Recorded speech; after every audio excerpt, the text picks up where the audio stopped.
I said I probably wasn't doing the show this week, and now I am. That was one of my worst ones. Marv's in here talking. So you asked 3 times. The show hadn't started yet. I had not seen your question. I will answer your question. Oh, he's gone. Okay. And nobody's here. That's sweet. I'll just sit here and talk to myself, and then maybe somebody will show up. Maybe not. I did say I probably wasn't doing the show this week to finish my class prep tonight for class tomorrow. Then I decided that I wanted to do the show this week because I think I'm. Ooh, this stool. Tonight might be the night. Yeah, just decided just to pop on for a bit. I can finish prepping for my class after the show. I did a bunch of prep work earlier in the week. I think I'm ready. Other than a few little things and gathering up my bits and bobs and doodads to bring down to the shop. Yeah. So I thought I'd pop on for a bit. I told Patreon even. I was like, I'd lied to my Patreon peeps, and I said I'm not doing a show on Saturday. Whoops. What you teaching? I'm teaching. Essentially, I'm teaching power carving. I'm teaching rotary tool introduction to carving with rotary tools and rasps and files and sandpaper. It's good. The class is called. I think the class is called Introduction to Woodworking with Rotary Tools or something like that.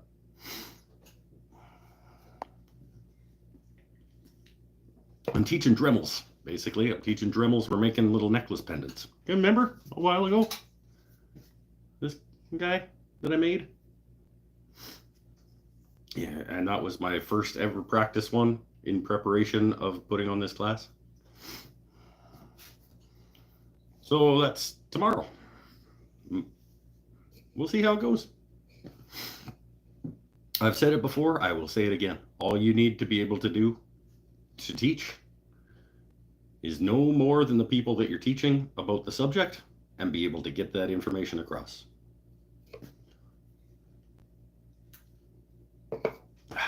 Hopefully that will be the case tomorrow. I have 2 Dremels, both with the extension cable, so I don't have to hold the tool. I also highly recommend the little pen tubey attachment snake. I don't know what it's actually called. Maybe I'll look that up before I talk to people about it tomorrow. But yeah, this is a much more comfortable situation than holding the tool. Unfortunately, it means you need to have someplace to hang the tool. I'm rocking a guitar stand to hang the tool from. Yeah, I got these Miles Craft company makes surprisingly good things. Every time I get something from Miles Craft, turns out that I am happy with that product. These Dremel rotary tool extension snake things are one of those.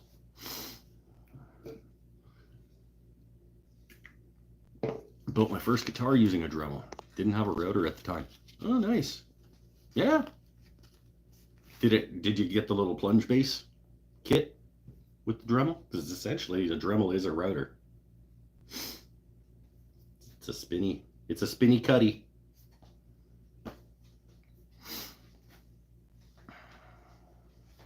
We don't have the little plunge bass for them, but the hangy snake should do the trick for what I'm going to be doing. Still use it for inlays. Yeah, nice. I'm already, because we know that I get ahead of myself. I'm already picturing another guitar where I do some carvy, Dremel carvy bits on it. Burned out 2 of those Dremel extension snake things from using it like a pencil. The curve on it got hot and melted. Really? Okay, this is a good thing to know. So is your recommendation to just not let it coil on itself? Like, is it like dust collection where you don't want it doing this too many times? Like, the straighter you can keep it, the better off you're going to be?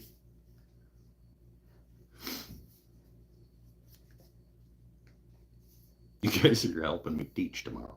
Because that seems like a reasonable thing. Don't let it get a hard curve. Keep it as straight as possible.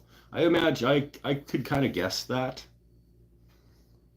based on the physics of what I understand is happening inside of there.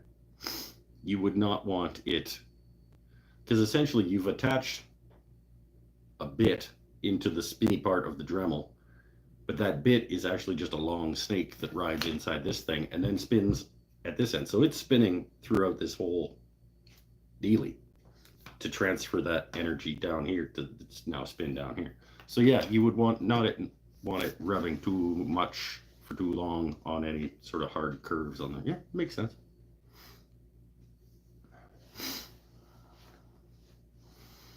I have a few Fordham.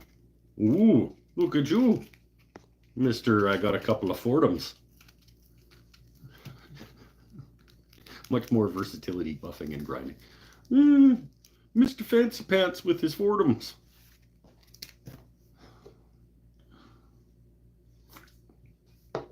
I could see getting there eventually if this is something that I enjoy doing on a personal level. Like if it actually gets my gears going. I could see investing in a higher end rotary like a Fordham. Nothing like cutting a $12,000 wedding ring with a cut disc. Yeah, that sounds awesome. I'll let you do that. I'm not doing that. Wait, what are you actually doing here tonight? This is a good question. What am I doing here any night? I was supposed to be taking 2 weeks off. And then I even told Patreons earlier this week that there was not going to be a show. Because I thought I was going to need tonight to be finishing up getting ready for class tomorrow. But I think I'm prepared. I think I got my clipboard. I'm gonna make some notes, probably talk it out here live on the internet with my friends about the things that I need to be bringing to make sure that I gather up. Just gonna leave that over here. Things that I need to remember. I got a bunch of it's already down at the shop from Turning Glass. It's like all my sandpaper, and I got a couple of clamps, and all the Dremels are down there other than this one. Guitar stands. Pen that works. Guitar stands.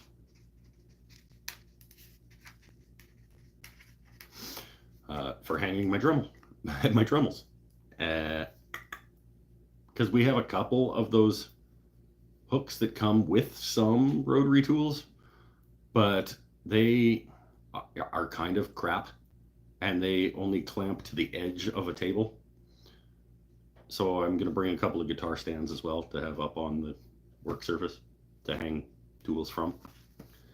The snakes are either attached or in the truck already.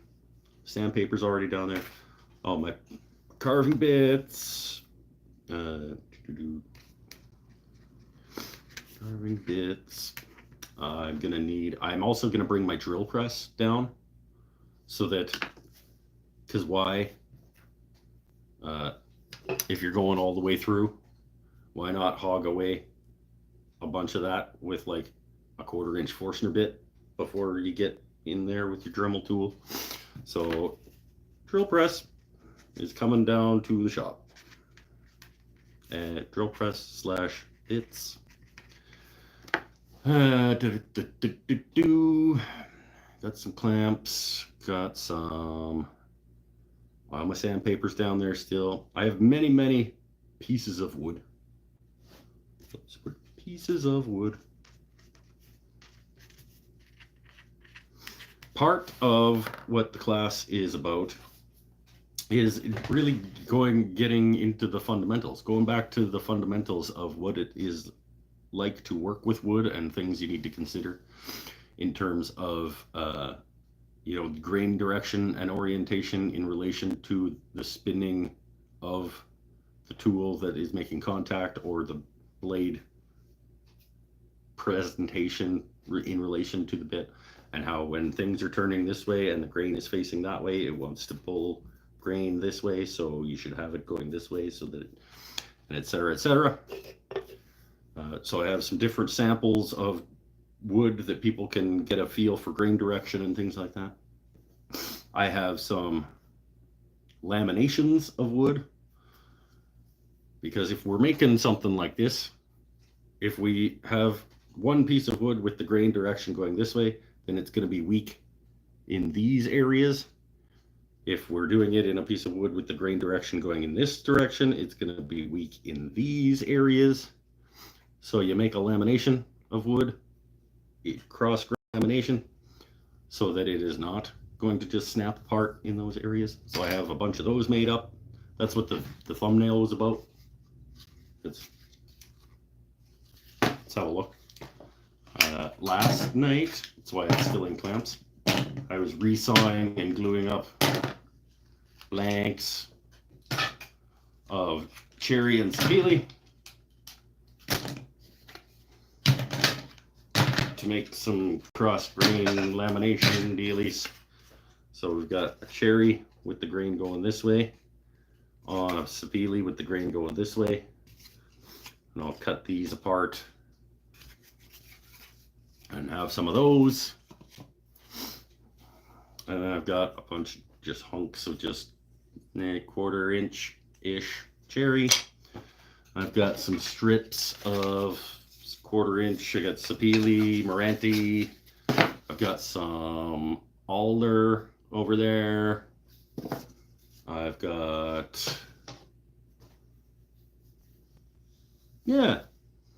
So we'll start by talking through grain orientation and blade presentations, and we'll do a practice piece, which will be a leaf pendant thing for people to start out with and get the feel for the tool before we move up to either one of these guys, if that's what they want to do, or one of these guys.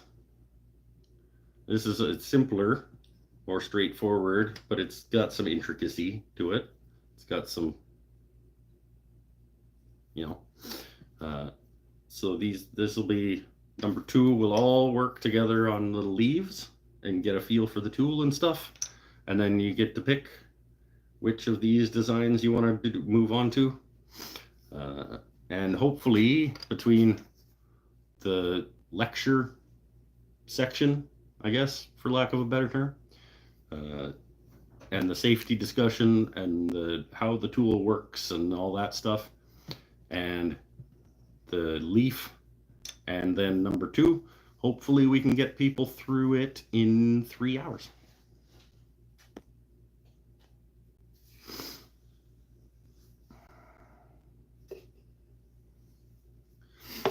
I use the Wen Dremels. Well, no, you use Wen rotary tools. Dremel is a brand, my friend. It's like Kleenex, though, right? That's how I'm gonna explain it to people. It's like, we call all these things Dremels, but Dremel is a brand.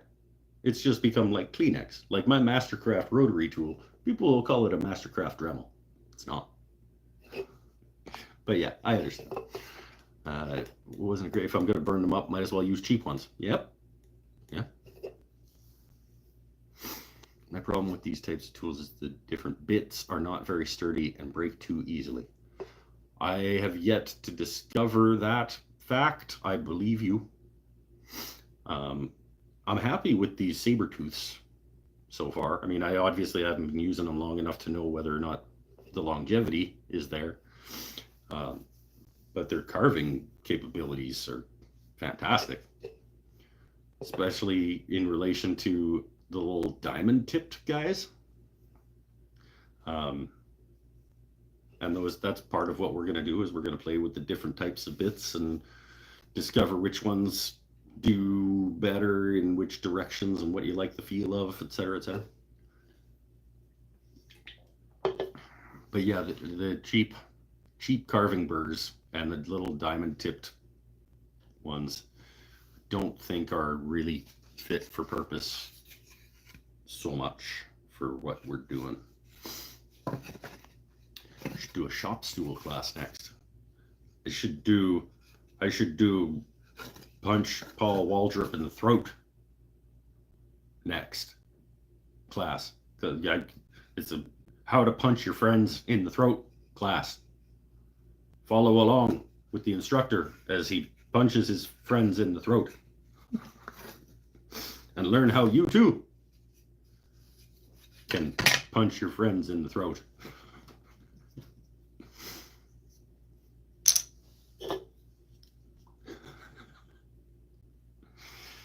That didn't even make sense.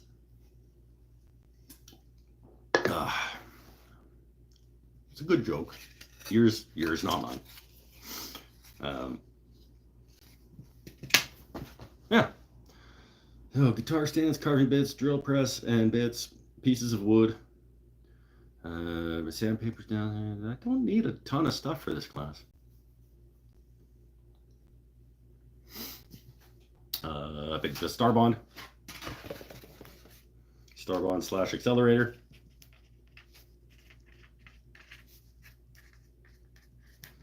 I need to cut up like a scrap 1x4 or something, because what we're going to do, because all of these pieces of wood are like pendant size or just a little oversized, obviously, I'm going to do Starbond and tape to something bigger to be able to not have your fingies the entire time like holding the thing. We'll mount them to something bigger to work on for a while until they get closer to needing to do that. So scrap, we'll call it just scrap 1x4, even though it might end up just being plywood or MDF or something to mount pendant blanks to, so we can work on them more safely.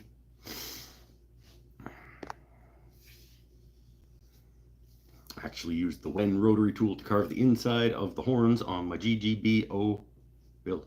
Love the little sandpaper rings. Yeah, those are cool. The little sandpaper wheels.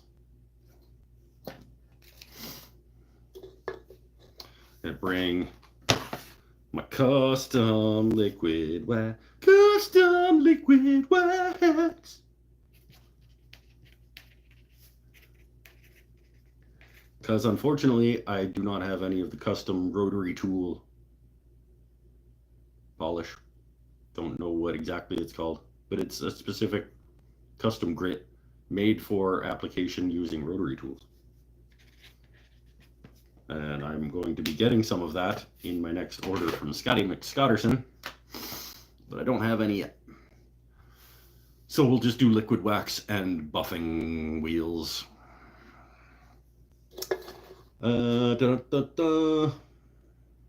Just looking around. What else do I need? I don't need a ton of stuff. Yeah.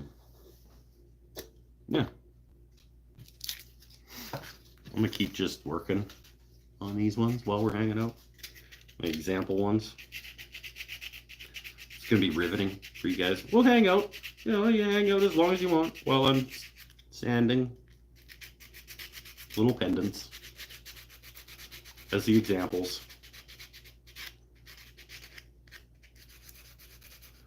What's going on with you guys this week? Use this tape CA glue trick and just stick them to the work table. Yeah, but then you can't flip them around and go in different directions. Like you need to be able to turn the thing.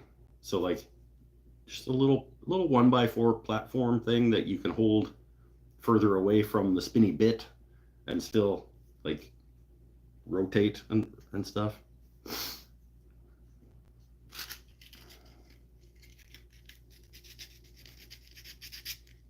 You could absolutely just mount it to the work surface, but I want people to be able to move it around, because especially if you're using one of these like a pencil, your hand curves a lot better like that than it does like that. So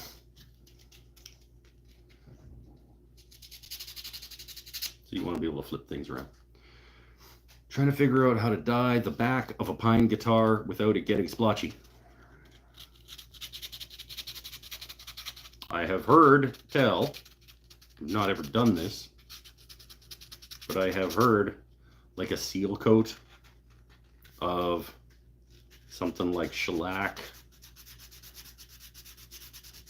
may get rid of some blotchiness when dyeing. Obviously, it'll restrict the penetration of your dye, but I've heard that nice thin coats of a sealant of some kind, like a shellac or lacquer, maybe not lacquer. I think you get my drift. Because you want, basically you want to even out the absorption. Splotch is just it absorbing unevenly. So whatever you can, however you can mitigate that to make it absorb more evenly between grain in different directions and things. You got a test board? Do a test, run a test board with just like a little quick seal coat of shellac or something. Sand it back, like apply your seal coat of whatever, sand it back so that it's like partially sealed but still able to accept a liquid. That would be my first test, I think, to see if that helps with the splotch.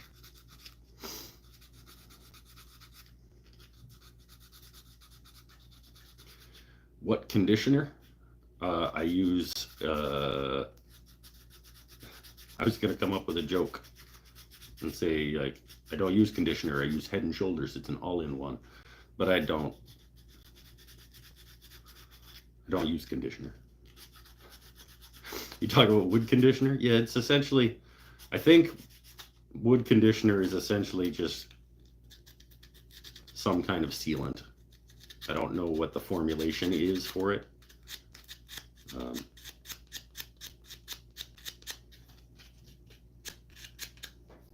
Yeah, wood conditioner. That's what I thought you were talking about. I've burned the back of the guitar body to bring out the grain, and I'm gonna hand dye it red. So it's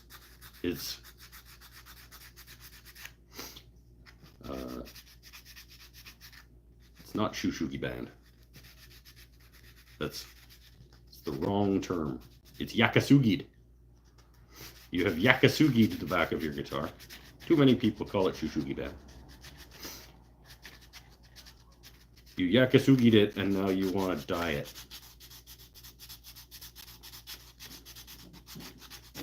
That's a tough ask. I have confidence in you to be able to get there. You have asked a lot of yourself there.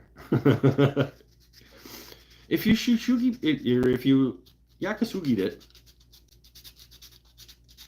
I wouldn't think that there would be as much splotch.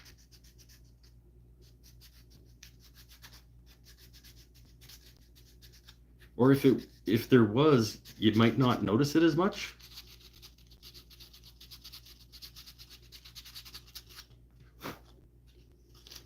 Maybe. Like you might not be in as bad a shape as you think you are.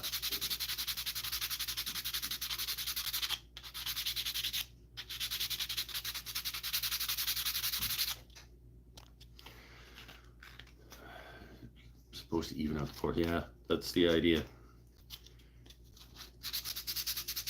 Hoping it helps hide the splotching. I think it will. I think it will. I don't. And I think I mean, I've said it before, I'll say it again. We're always our own worst critics about everything that we do.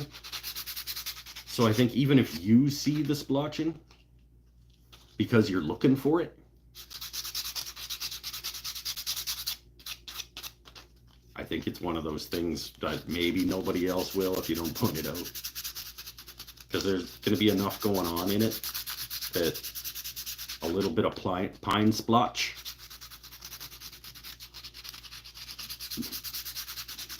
I just don't point it out, and I don't think anybody will notice. But obviously, yeah, I mean, test board is still the right answer. But maybe we're all just overthinking this.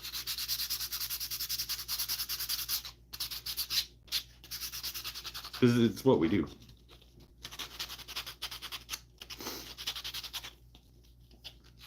We overthink things. And we, like I said, we're all our own worst critics. You're going to do it and you're going to be like, oh, I got splotchy. Nobody else thinks that. Nobody else thinks it's splotchy.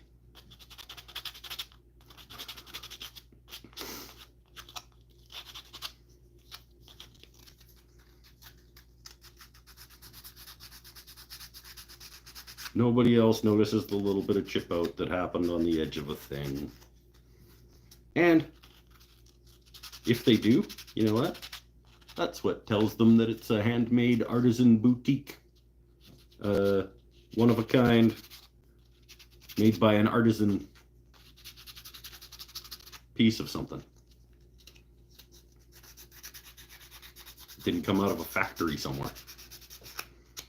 You know, like if I don't sand this bad boy up perfectly and there's a couple little additional scratches, that's how you know that it didn't come off of manufacturing line in China somewhere. Also need to figure out how to do 2-rail humbuckers to a 1-tone, 1-volume, 5-way telly switch for the wiring. Well, let me tell you, Paul, I will explain to you how to do that. You go to the internet. You go to a luthier forum and you ask people who know more than me.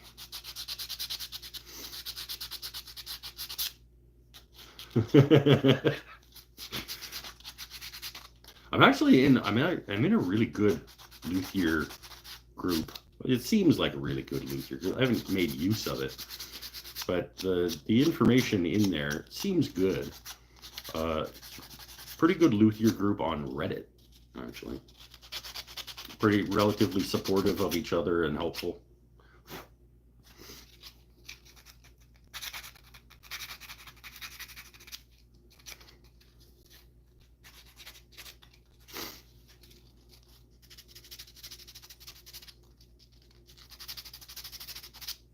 I'm not going to overdo this because it's just an example of what we are going to endeavor towards as our practice piece for the class.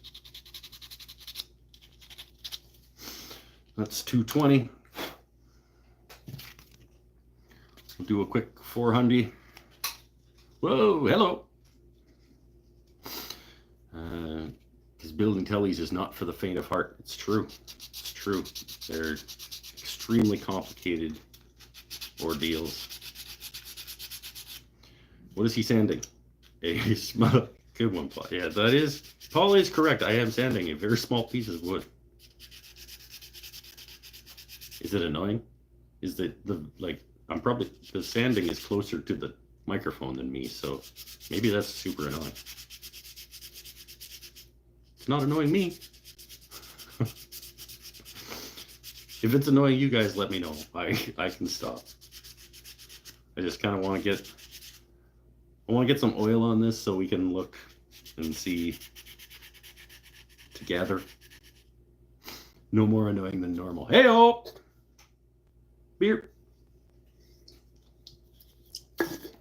That was pretty good.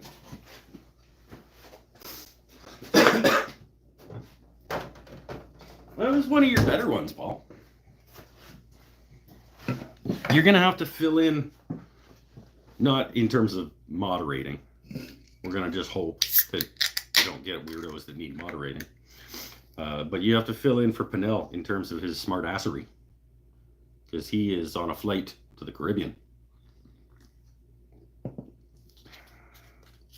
He's going fancy all-inclusive swim-up bar resort. I don't actually know what country he's going to. But he is on his way. He is currently on a jet plane. We don't know when he'll be back again.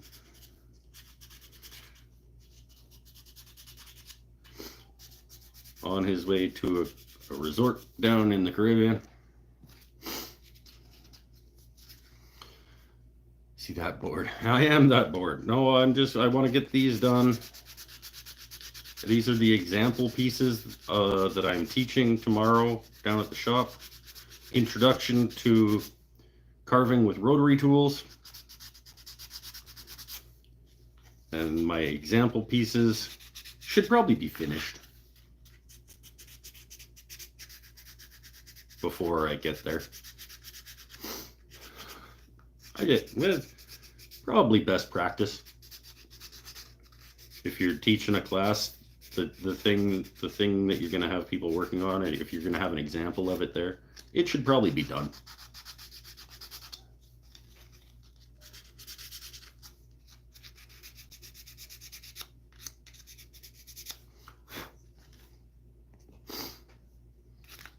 I'm currently baking some fish. What kind of fish?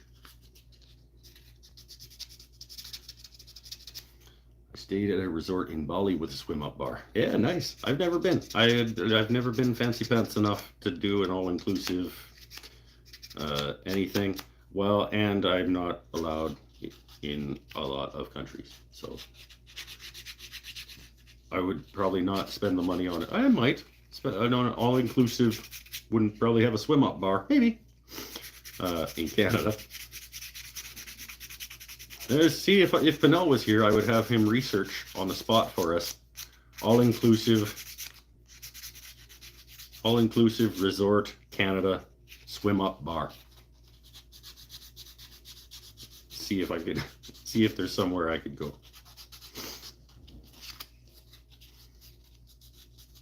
Catfish.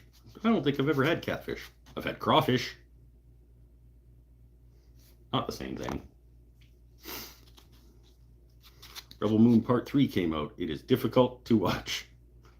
I stop every 10 minutes to check and make sure I'm okay. I have not watched any of the Rebel Moons.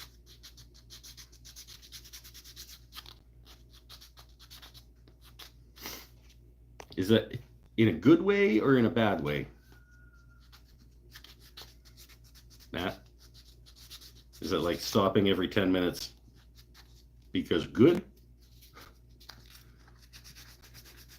Or are you stopping every 10 minutes to check if you're okay, as in, like, I'm going to check and see if, like, why are you making yourself do this? Like, every now and then I have to stop to just make sure that I have convinced myself that this is something I want to spend my time doing.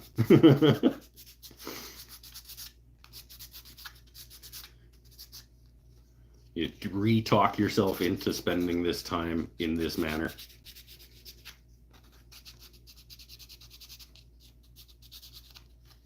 It's next levels of bad. Okay, that's what I was getting at. It's like every 10 minutes I have to stop and analyze whether I want to keep going. Next levels of bad. Yeah, that's. Well, all the best to you. Yeah, part 2, not part 3.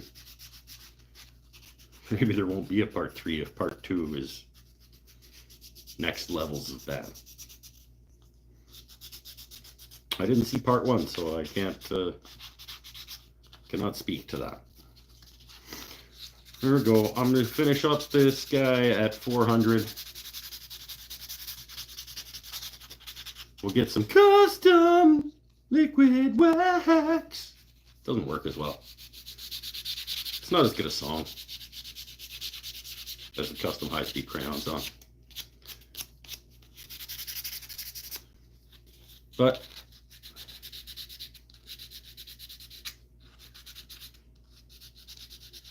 this is a Zack Snyder, isn't it? Is that who that is? Is that the one? Oh, that's the one that everybody's like, yeah, so Zack Snyder trying to be Star Wars, right?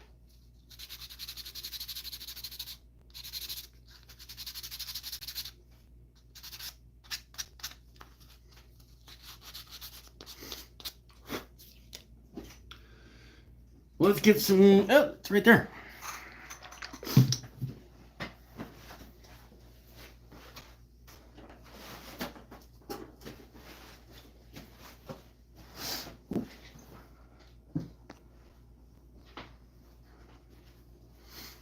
Part 1 had a movie or two inside the movie.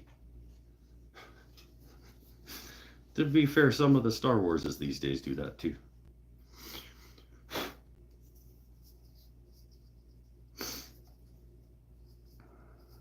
Like, was it The Last Jedi?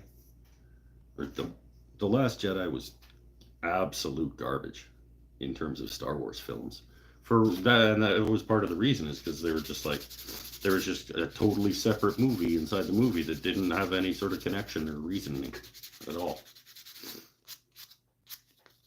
At least I think that was the one. Was it the one where Finn and Hoozits go off to the gambling planet? For whatever reason.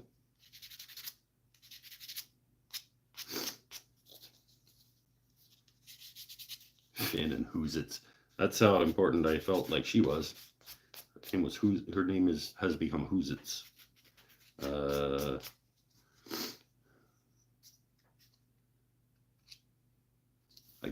I can't remember her name.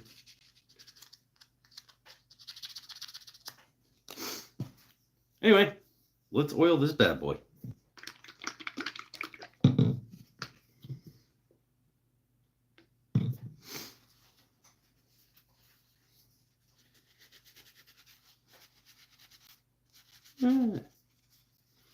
Finn and Hoozits go off to the gambling planet. That's what they should have called that. They should have just separated out that part and made a separate movie called Finn and Hoozits Go to the Gambling Planet.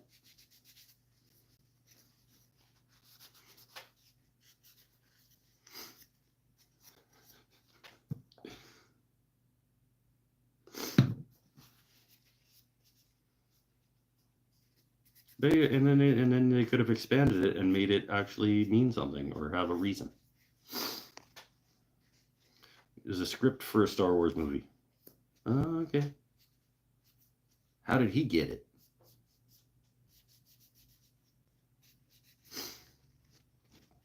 There's an interview with Daisy the Star weeks after the premiere. Daisy Ridley? Or are we still talking about Rebel Moon, or are we talking about Star Wars? She said her first viewing with friends / co-stars was okay, but refused to answer if the movie was good. The person in it refuses to say whether they think it's good. That's a bad sign. I would say that that does not bode well for the film. Hey, how you doing, Bailey?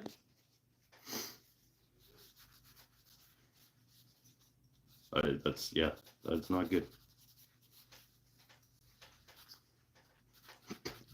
Finn and Hoozits. It sounds like a children's book version of that section of that Star Wars movie.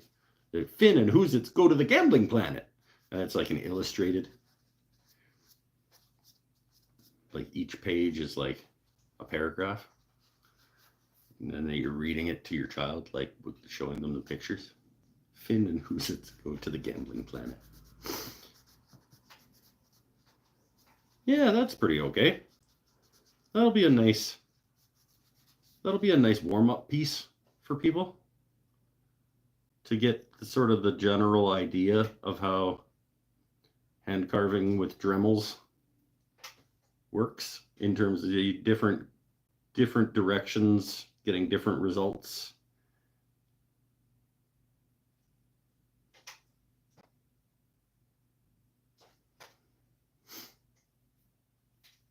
Yeah, that's okay.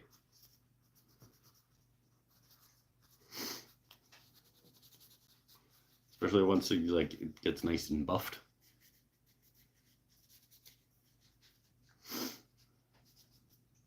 Like me.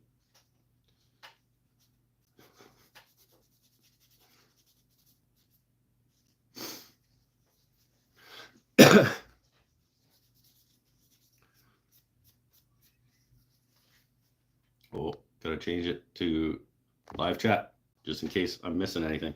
I don't think I am though. It just feels like nobody's talking, which is okay. Sometimes that's the way it goes.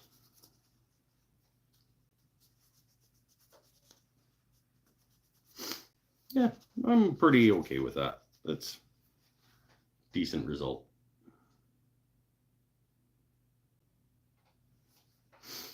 Put it over there.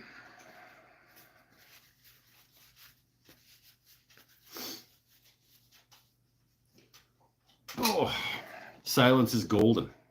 We'll just sit here in silence and just stare at each other. Except it'd be weird because, well, maybe no weirder than normal. Because it would just be me staring at you guys individually and not you guys staring at each other.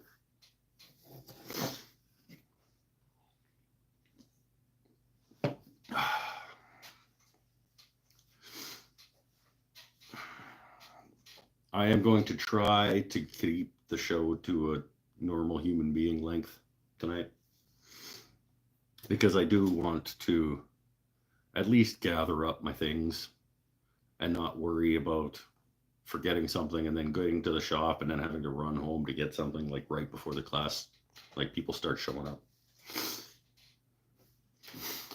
Finishing up 2 guitars and several bodies tomorrow for the Dallas Guitar Show. La-ti-da, Mr. Fancy Pants and his Dallas Guitar Show. I'm going to finish up 2 guitars tomorrow as well. No, I'm not. Good on you. That'll be cool. Are you... I think you answered this once. You don't have a booth. You're like chipping in on a booth, or you're going to have guitars at somebody's booth or something? I'm just surprised people pay for a Dremel carving class. I'm not. I am actually not. I've seen the classes that people pay for. For a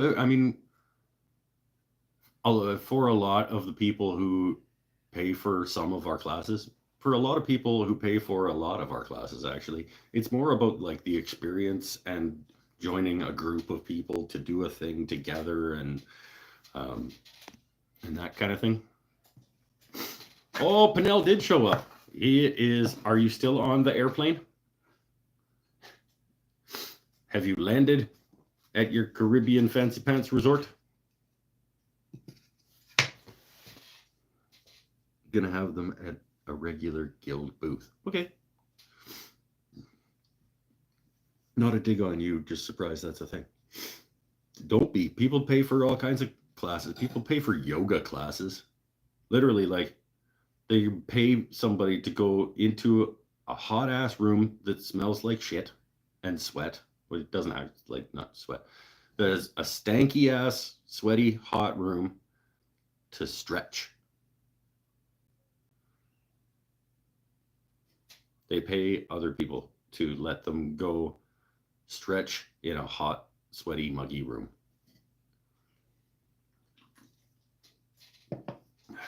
and they get shown how to stretch themselves.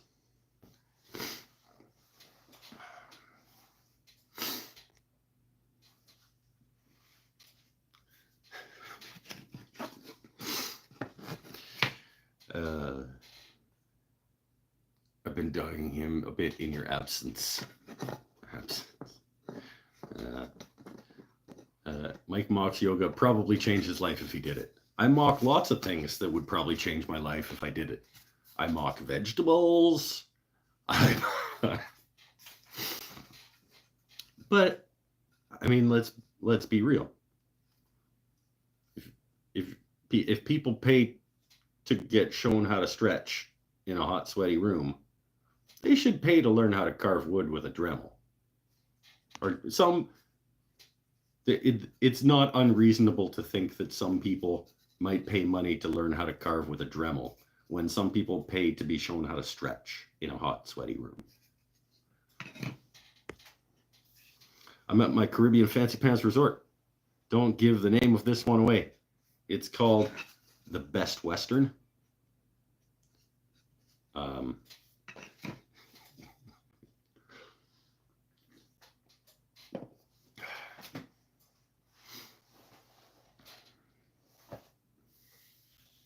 He's in room 217 at the Best Western in Kingstown.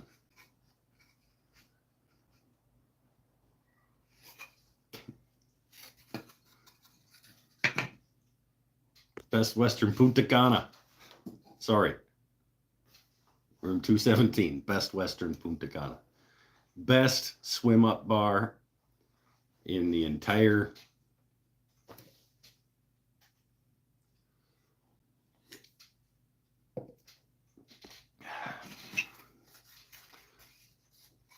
It's amazing what people pay for, but more amazing what people don't know that we take as common knowledge.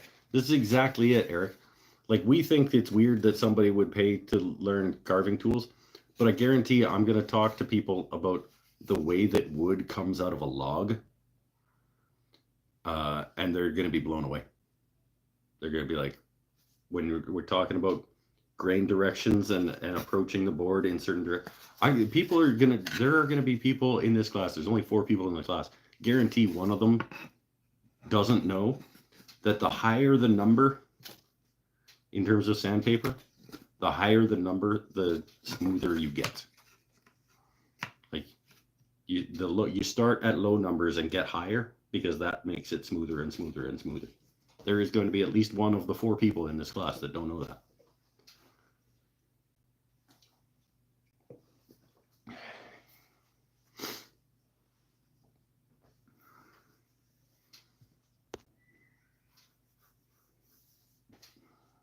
You're also going to surprise some of them that real wood actually doesn't come from IKEA.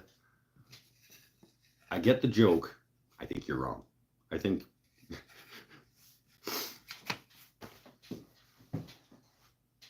yeah, just like, and in terms of like when you're working, when you look at a piece of wood and you see the darker lines, these are seasonality. People know that you can count the rings in a tree to get the age or whatever. But like the way that those lines are intersecting with the surface of the wood tells you which way you should be approaching that piece of wood with your tool, if you are able to do that. Things that a lot of us just take for granted.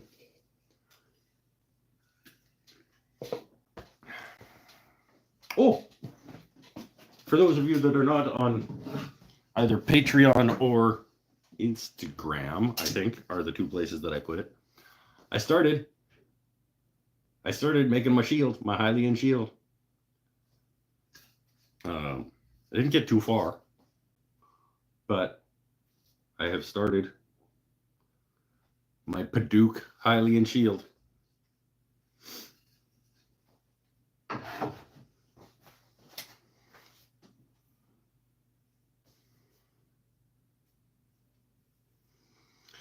I knew but didn't think about how the rings are a cone shape and not just rings, because the smaller the diameter, there's the same number of rings. So, yeah.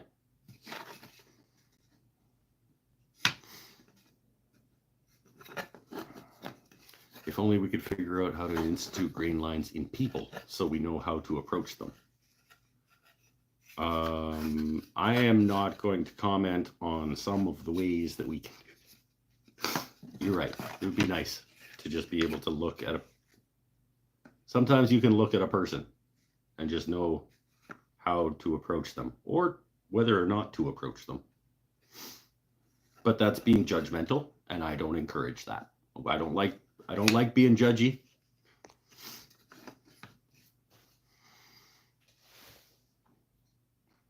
I saw that on his trying to come up with something good and relevant to say, but I couldn't come up with anything smart. You could have just said, "Hey, nice job, friend."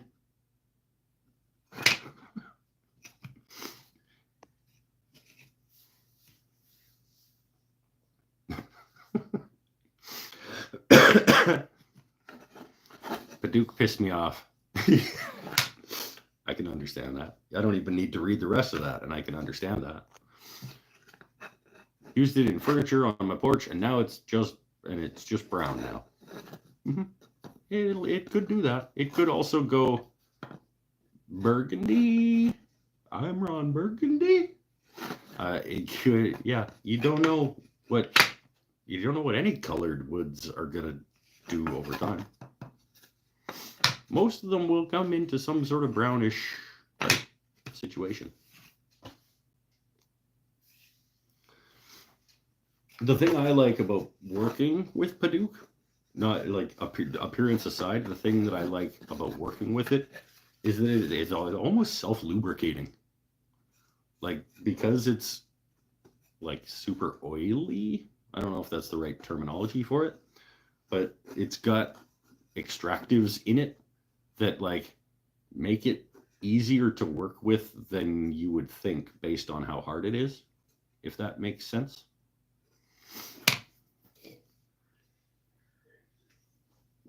Like rosewood, like a lot of rosewoods. It's like it feels like it's lubricating itself and your tools while you're working with it, and making it easier to work with than it should be.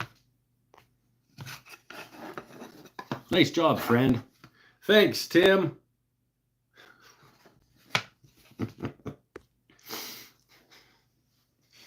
See, that wasn't really that difficult, was it? Was that so hard? Just being nice for a minute?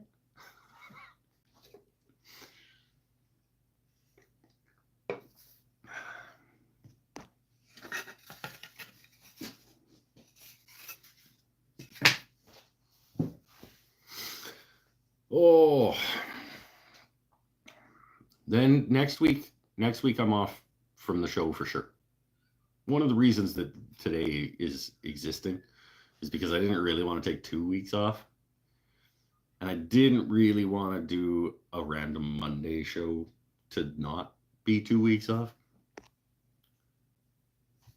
No, it wasn't. That's right. So maybe remember that next time. Sapele is my current favorite. Yep. Sapele is absolutely one of my current favorite woods to work with also. This one. That says Sapele on the backside of my cherry bits. I do a fair bit with Sapele. Maybe because I bought a whole shit ton of it. It's supposed to be for the sideboard. It's actually, I think it's one of the highest quality, most beautiful, easy to work with woods at the best price point. Sapele is actually a fairly reasonably priced,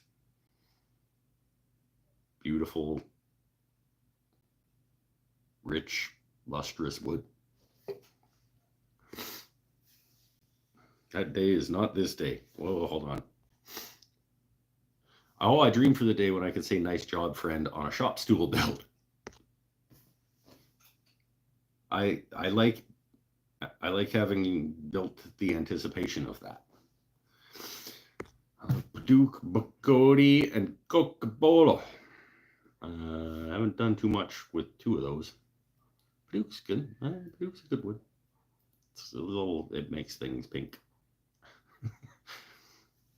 Dust gets in other things, but Sapele is one of my favorite woods. If I was to rank, oh, here we go. If I was going to rank my favorite woods to work with, I have to have two different ranking systems. One of the ranking systems includes price point, how much you have to pay to acquire this wood. No ifs and no price considerations involved. You have as much money as you want to spend on wood. My top few, I will admit I have not worked with all of the woods, but the top few that I have worked with, no price point considerations involved.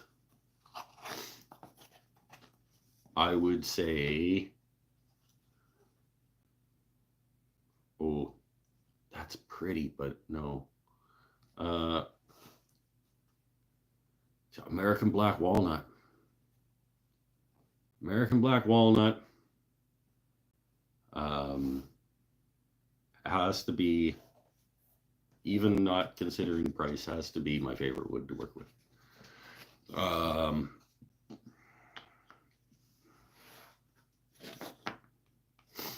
Then rosewood. Like Indian rosewood is a really nice wood to work with. Panama rosewood is a really nice wood to work with.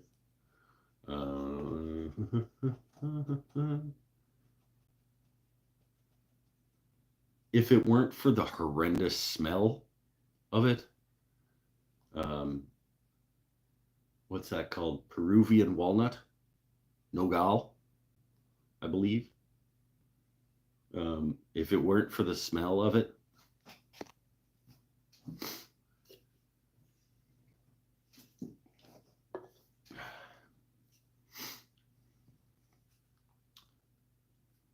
but when we reorganize things in terms of price versus everything else that goes into making a decision like that, it would probably be, I think Sapele would probably be the top of the list.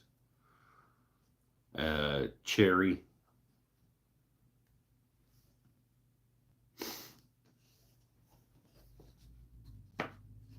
Padauk.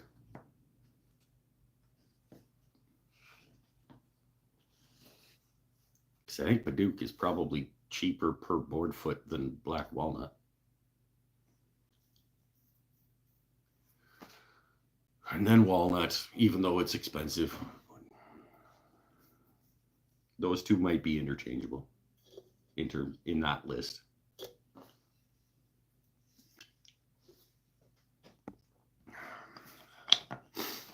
I have a nice slab of black walnut my son bought me for Father's Day last year.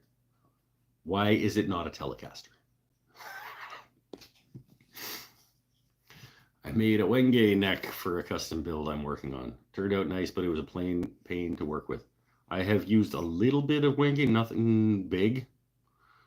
Done a little bit of turning with it and a little bit of sort of box work with it.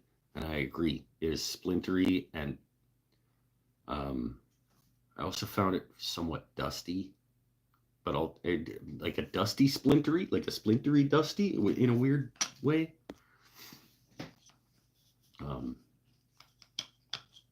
But yeah, super pretty. Zebra wood smells too much like urine when I work with it. I don't know that I've done, I think the most I've ever done with zebra wood was like a pen turn. I think I turned a pen out of zebra wood once. I want to do stuff with Ipe, Bubinga, and Sapele. Ipe is supposed to be hard. I've got a piece of Ipe over there. I've done a little bit with Bubinga. I got a nice big block of Bubinga up there that I bought thinking I would make it a guitar neck, like a solid Bubinga guitar neck. Still might. I don't know. And obviously Sapele, one of my faves. Where are all my thumbs at, you guys? Come on. Come on. I'm an hour in. I only got 5 of you that like this show. Silky oak is a nice wood for furniture and jewelry boxes and good pens. I don't know if I have any silky oak. That's an Australian, I think. I have a couple of Australian oaks, but only like pen blank size. What was spotted oak? Or don't remember what there were 2 oaks that I got sent from friends in Australia.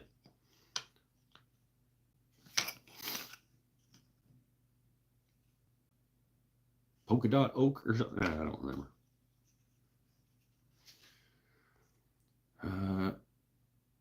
Frank Straza had tons of sapele in his handworks workbench. That'd be cool. I would like a sapele workbench. Just love cherry and maples. Yeah, cherry and maple is a good happy place to be. Yep. Gonna cut up the 130-pound mesquite next weekend. I can send you a bowl blank out of it. Do I prefer 3-inch or 2-inch thickness? I guess I don't know what's the diameter of it going to be, because that is probably the deciding factor. Is it? No. Yeah, 3, I guess, if I have the option. I find 2 is a little bit limiting in terms of shape options, but it's good. Like, I'll happily turn a 2-inch deep thing, but they end up being about 1 3/4. And then depending on the diameter of it, that can feel more dish-like than bowl-like. There are lots of oaks called oaks that are not really oaks. Yep, there's lots of mahoganies like that too. Roughly 13-inch. Yeah, better make it 3 inches tall. I think it allows for more options. I mean, I hate saying like, yes, more please, but I think a 2-inch can feel more dish than bowl.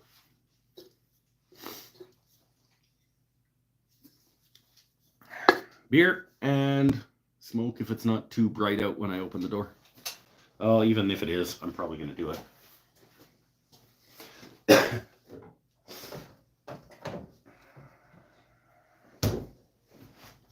Hey. Oh. Does it count? Did I make something on this show? It's been a long time since I made something on this show. Does it count that I made a thing? I'll leave that up to you guys, because I don't know that I would count it, but you guys could give it to me if you want. We could say that I made something on this show just to be able to say that I made something on a show. You made several of us fall asleep. You don't know that. You didn't, so you can't speak for anybody else.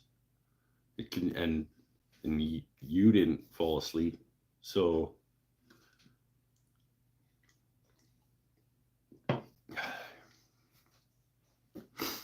or are you talking about previous shows where I didn't make something, but I could be considered making something? You made several of us leave when the guitar came out. Yeah, so on previous shows, I did make something because I made people leave. Hey-oh! That's fucking mean, Paul. God! Where's Pinnell? I need somebody to be nicer to me than Paul.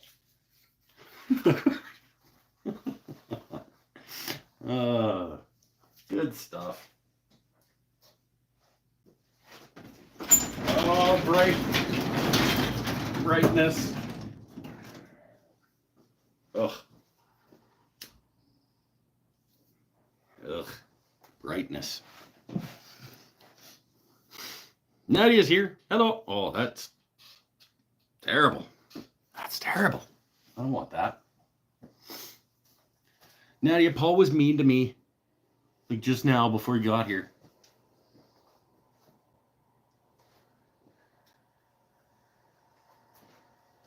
Ah, you're in trouble, Paul.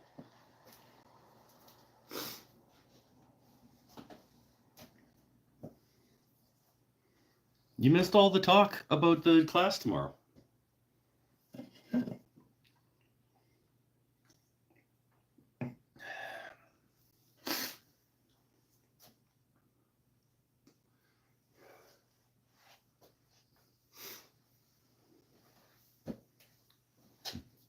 Yeah, that's.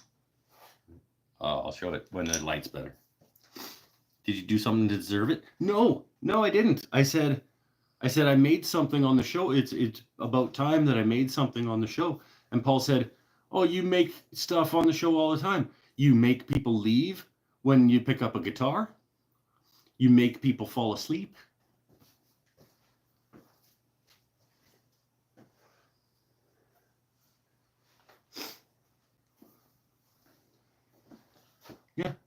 Yeah, that's how that went.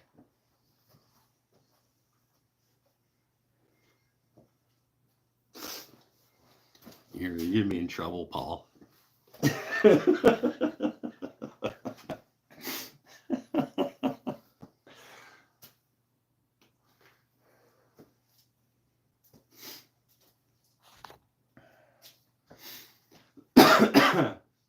And Pinnell just landed at his resort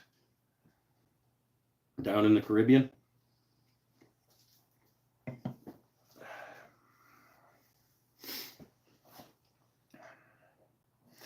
Sorry, guys, I fell asleep. What did I miss? I said, "Oh, I just weren't."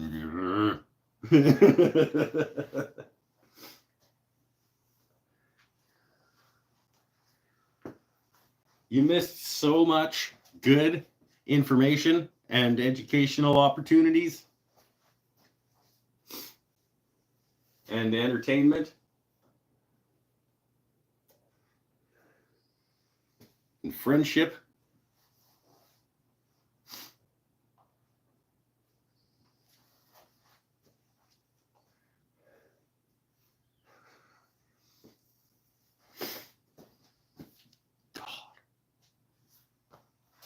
It's too bright. I want to finish this smoke, and I'm gonna stomp it out. I'm gonna basically throw away like 40 cents.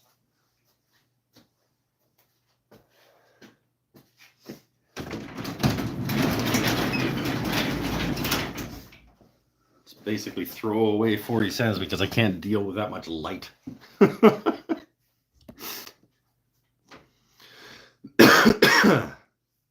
And now I can show you that's the leaf. This is the practice piece that people are going to start with tomorrow. Ooh, ooh.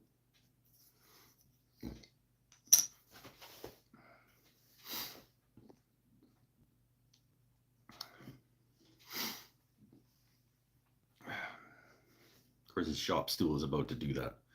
About to do what? I missed something. Oh, got to keep him on his feet. Shop stool might be about to keep me on my feet. Now that you were supposed to give me a new stool, we forgot. Remind me tomorrow to take a stool when I go after class. One of the new cushy ones. You told me I could have one of the new cushy ones.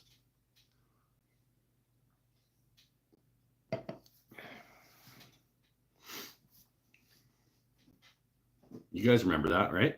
When we were talking about her, she said, "You can have one of the ones from the shop." And I said, "Ooh, one of the new cushy ones?" And she said, "Yup." Remember?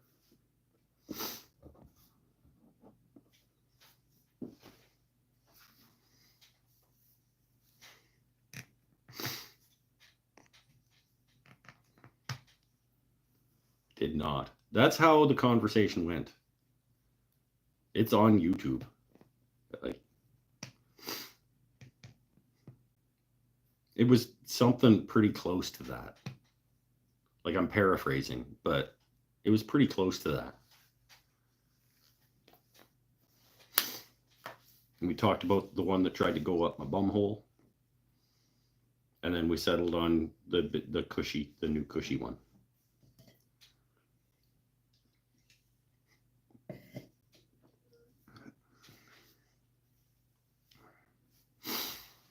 Oh, yeah, I taught a lot in the last weekish. Um, as of after I teach tomorrow, I think that's like 5 classes in 8 days. That's a fair bit for me, actually. Can have the red one. Oh, the red cushy top one? Okay.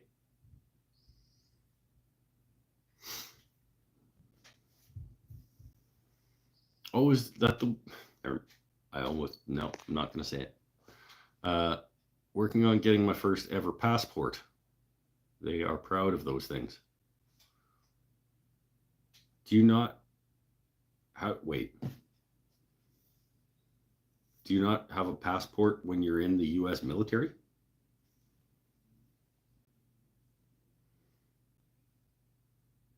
I don't know enough about. I would assume that U.S. military personnel would need to have passports.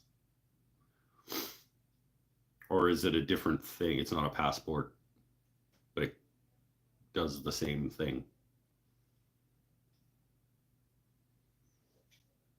Like you would need to have international identification as a military person, I would think.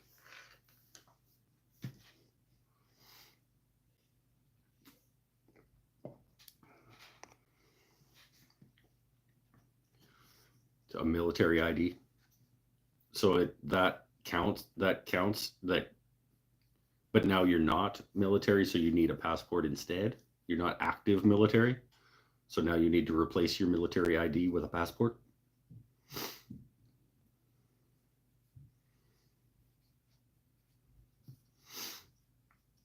I've heard of U.S. military forgetting theirs and getting bailed out, but yeah, okay. So yeah, military ID functions as a passport, but okay, makes sense. Oh, can you just send me your old military ID then? And then I can go places? No, probably not.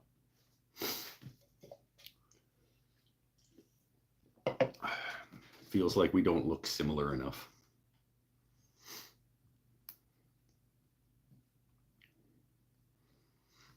And also, your has expired. Hence, you need a passport.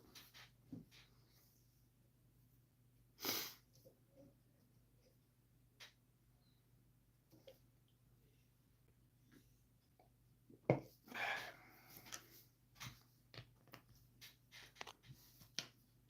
still have a military ID, but it's in quotes. So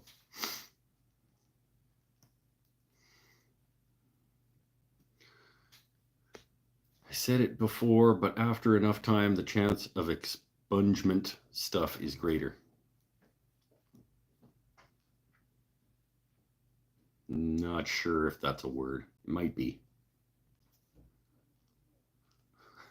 Might be.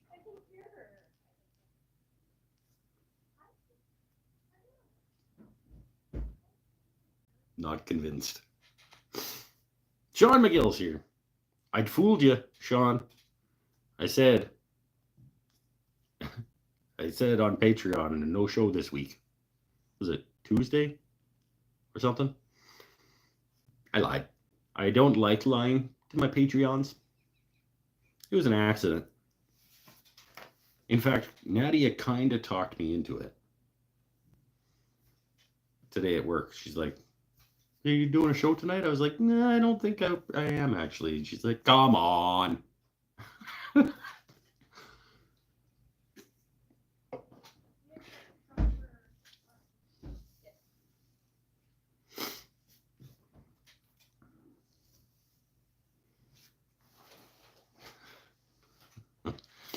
Oh, Benel messaged me.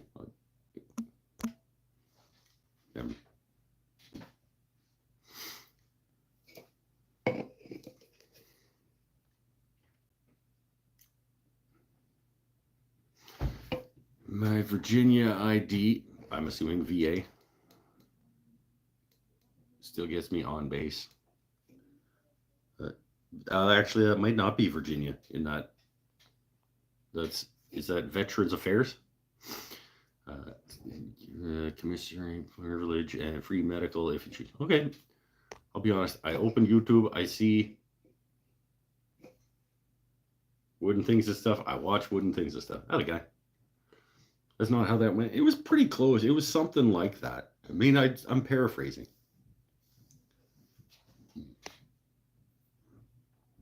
I hardly ever look at Patreon. I don't care as long as you keep putting money into it. Sometimes there's good stuff over there. I put bloopers and stuff up over there. That's where my bloopers go.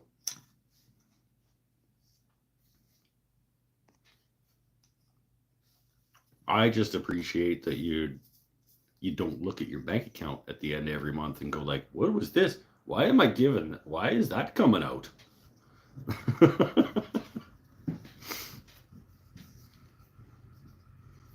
I don't want this. I don't want this bill. That's stupid.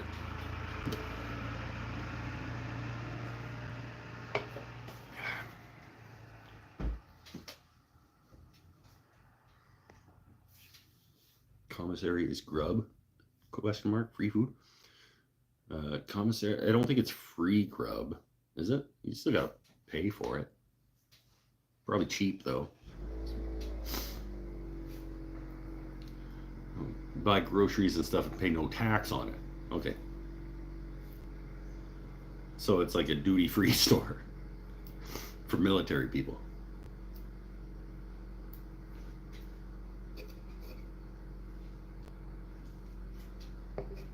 Get cheap smokes.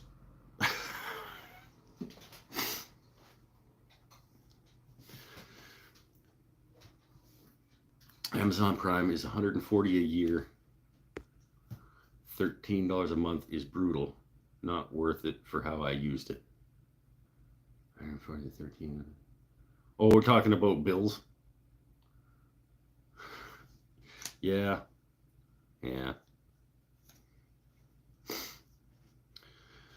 I joined your Patreon thingy, but I already give you a lot of money. You don't give me a lot of money at all. You pay your legally obliged amount of money in exchange for my services.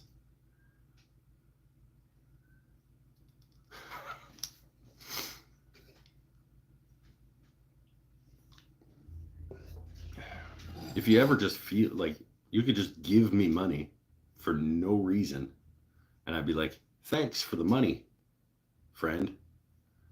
But every time you give me money, it's because I spent a whole bunch of my life doing things for your business, Mrs. Lady.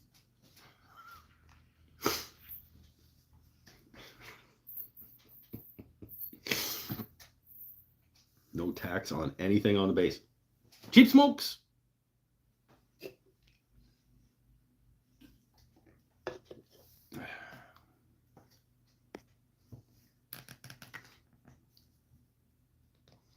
Yeah, I'm starting to think that maybe we should be paring down our number of streaming services.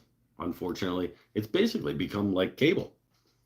Like you used to pay, what, 60, 80 bucks a month for all of the channels in one bill, and now instead you pay $13 or $15 a month for these shows, and $13 or $15 for these shows, and $13 or $15 for these shows, and you're still paying what you were paying before, but now you're just paying it to 3 or 4 different companies.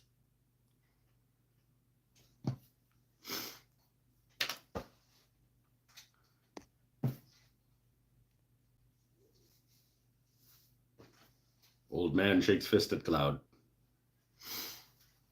Back in my day, we had to stand up and turn the dial.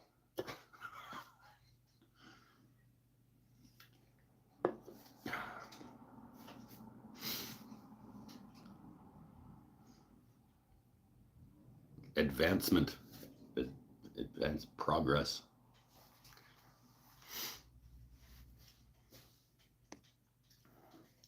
Still more of you here than I have thumbs ups. Bad friending. I understand. I do.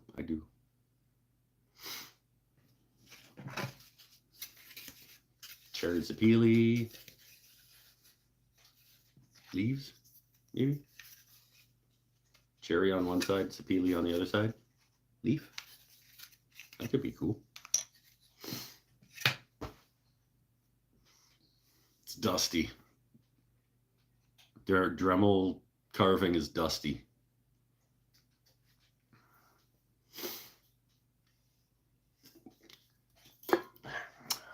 I might go tomorrow morning before class and get a 20 by 20 air filter to stick to my box fan to put on the table.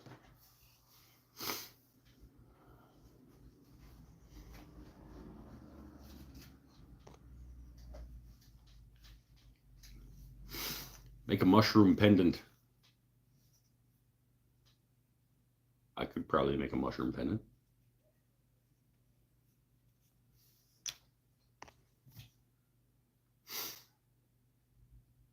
Can only imagine what the students will produce.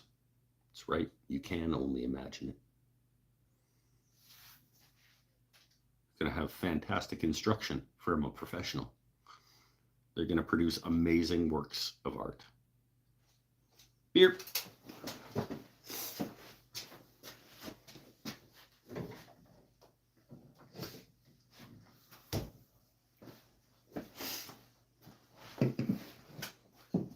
They are going to produce exuberance, is what they're going to do. They're going to come and have a good time. Rule number one in all of my classes is that you're here to have fun and try something new and explore the medium.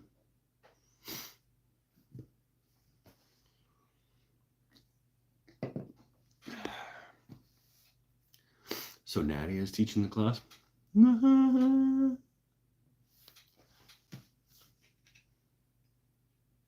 See?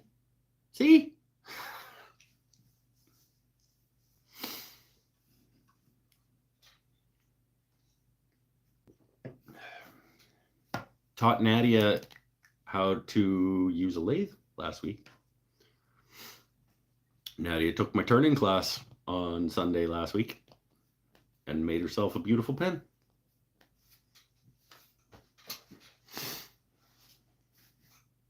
Out of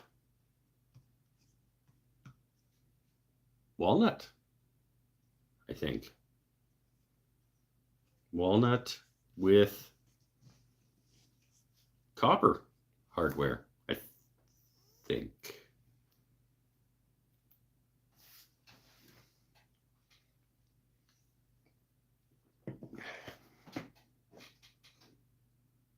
She'll correct me if I'm wrong. I think it was walnut and copper. I still don't like that they call that hardware copper, because I've never seen a copper that looks like that. Why don't they just call it rose gold? Because it's faux whatever it is.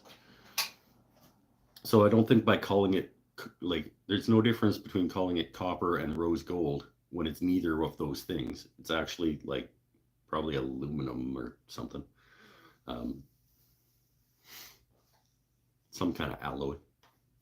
So just call it rose gold. It sounds better, and it looks more like rose gold than it does like copper. It was the darkest one. Yes, it was. I'm pretty sure it was walnut.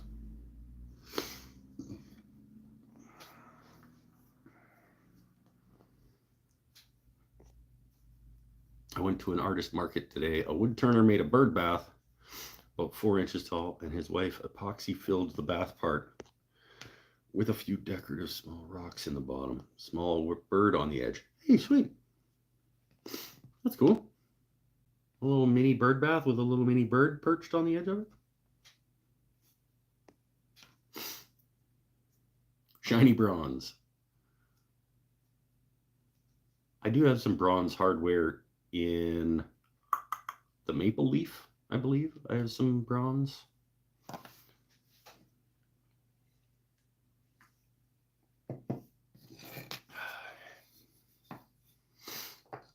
Yeah.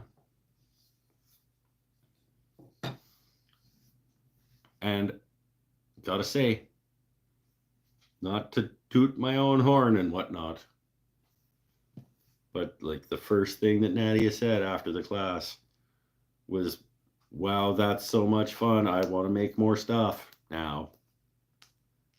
And not, why do I let you teach that here? You suck.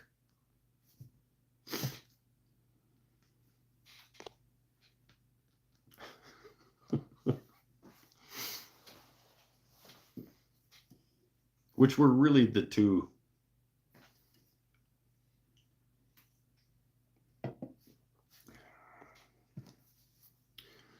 what CA activator did they use to attach the bird? You got to hold on tight to them until the glue sets up or they will fly away. It was just a pretend bird, Paul. Wasn't real. Okay? It was an art. And also, it was probably Starbond.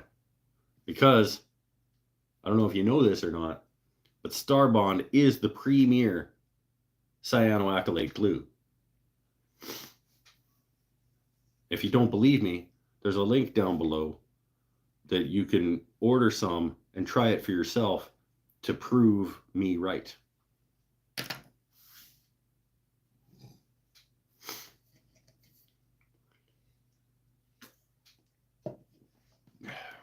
And discount code and everything. Oh, that reminds me, I got to send that to that guy in that class. Handlebar Mustache. I promised him that I would send him those links to Starbond and Custom Grit.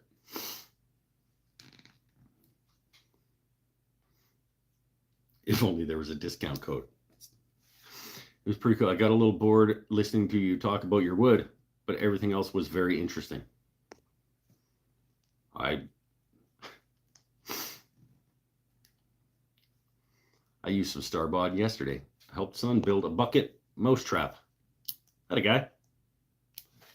I think Paul Waldrop ordered that Starbond glue through the link down below. And he is very pleased that he did. Satellite City has pretty good glue. Not like Starbond. Totally biased. They give it to me for free.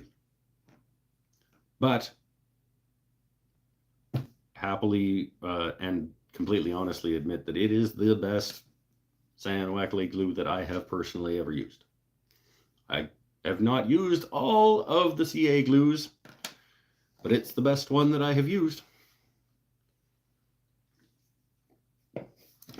Just like this spray adhesive, the 3M Super 77 spray glue.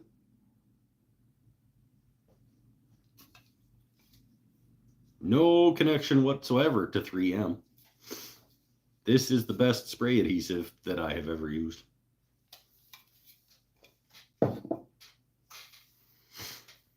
If you guys know of a better spray glue than Super 77, you let me know, because I have not used one.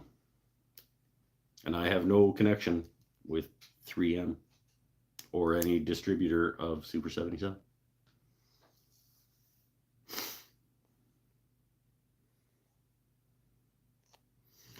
Don't use Starbond as a finish on CA pens. It doesn't produce good enough results. I can't speak to that because I have not used CA glue as a finish. I'm not biased. You're biased. I admit when I'm biased.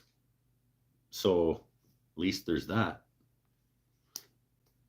I'm transparent about my biases.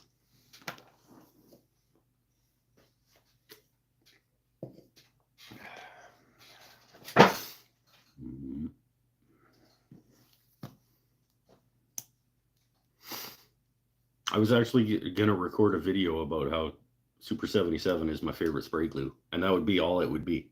It'd be like, I do some stupid thumbnail like kind of thing and be like, is this the best spray glue? Like some sort of clickbaity bullshit. But it would be like my favorite spray glue is this spray glue. What's your guys' favorite spray glue? Leave it in the comment section, and that's it. Because I know people love that kind of bullshit, but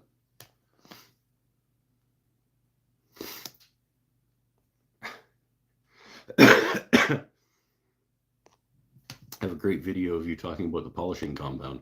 They should use it to advertise the product. Yeah, Scotty, I think I am a pretty good spokesperson for Scotty and his products. Raid Shadow Legends awaits, and a Linda mattress, and all kinds of.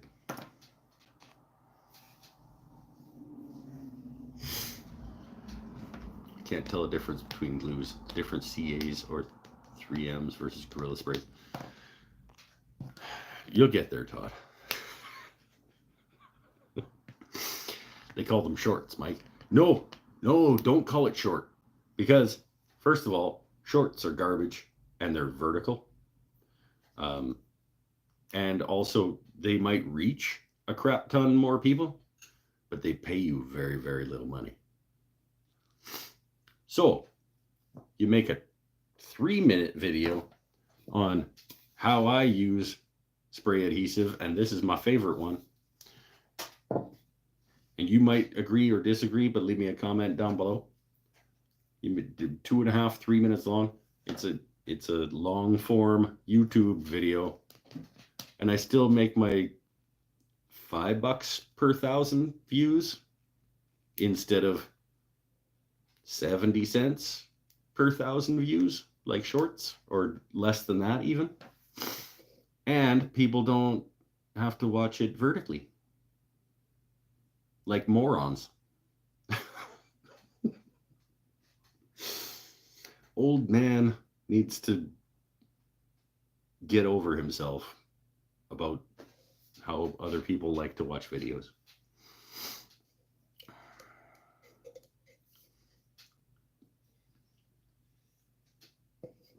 High Strength 90 is the best you've said. Okay, I don't know that one. Maybe that's an Australian. You get that at Carbotech.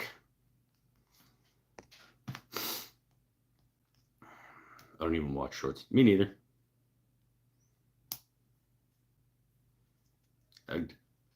I almost, at this point, I think I almost don't watch shorts like in some kind of like moral high ground ivory tower bullshit. Like, at least I'm self-aware about the fact that doesn't matter. Positivity Panda.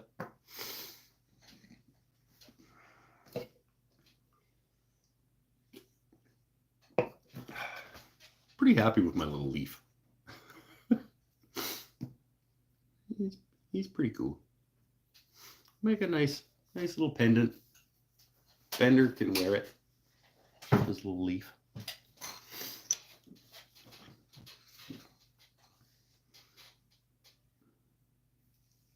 It's a 3M product. Oh, okay. High Strength 90. Makes sense. 90 is bigger than 77. I use the CA that Rockler sells quite a bit. I do like the different colors and consistencies that Starbond offers. That is one of the advantages of Starbond, is there are a ton of different consistencies and colors and stuff.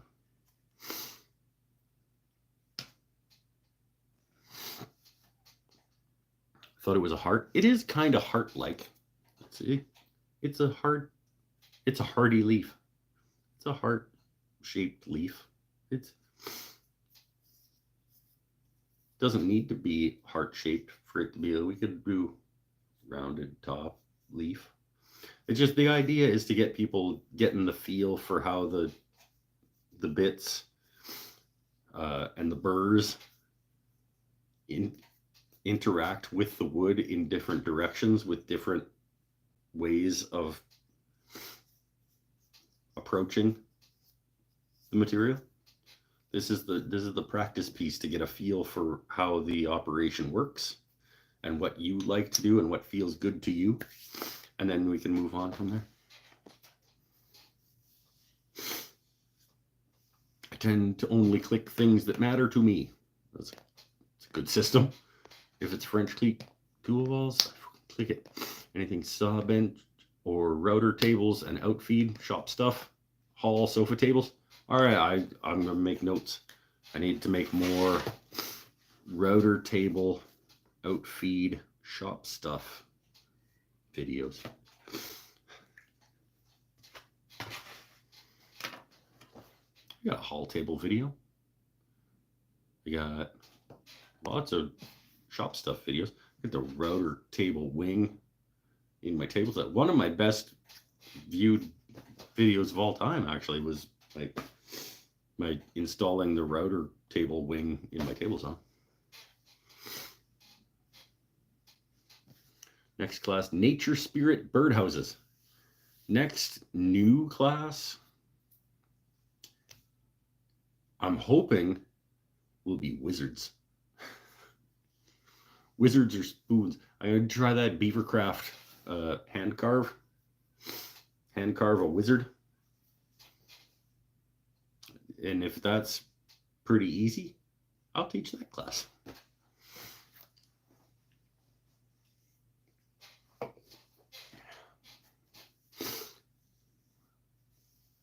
I ring the bell here. You can make anything. You damn right. Recognize.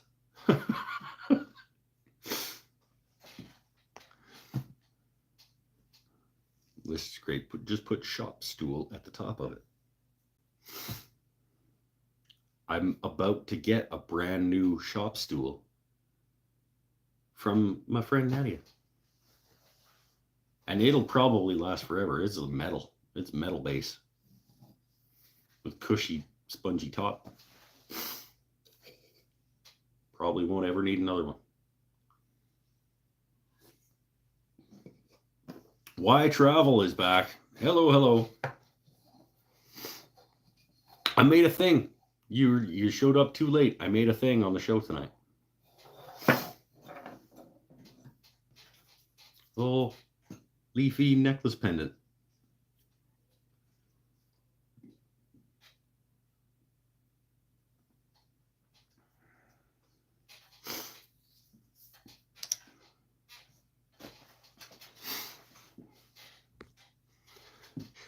Don't nobody tell him. Don't tell him. I did technically finish it on the show tonight. I didn't start and finish it on the show tonight. It was already roughed out. So basically just finish sanded and oiled it. But I made it on the show. It counts. I'm taking it.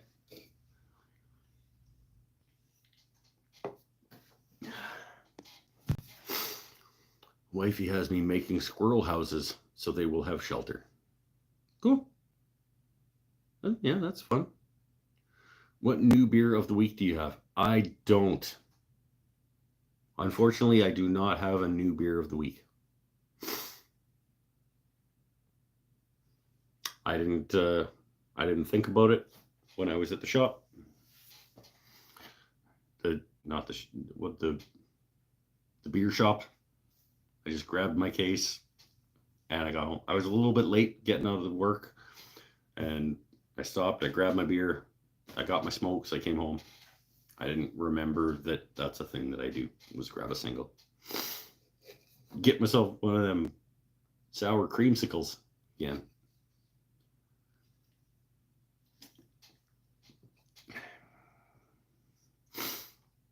He's been working on that since 2021. Finally done.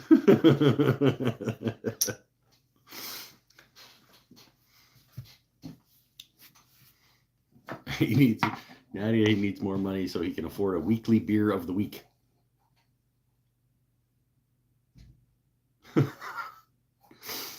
Trying a new rum. Eric's gotten a new rum. What are you trying, my friend? Today I did, Why Travel says, today I did some twig pots and a votive candle holders, a pencil holder, and a desert willow bowl. That's numerous things in one day, my friend. Well done.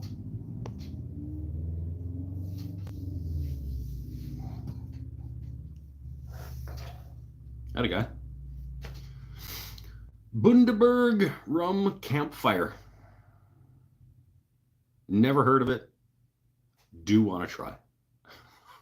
Not a big rum guy, but I enjoy a rum once in a while. Would try.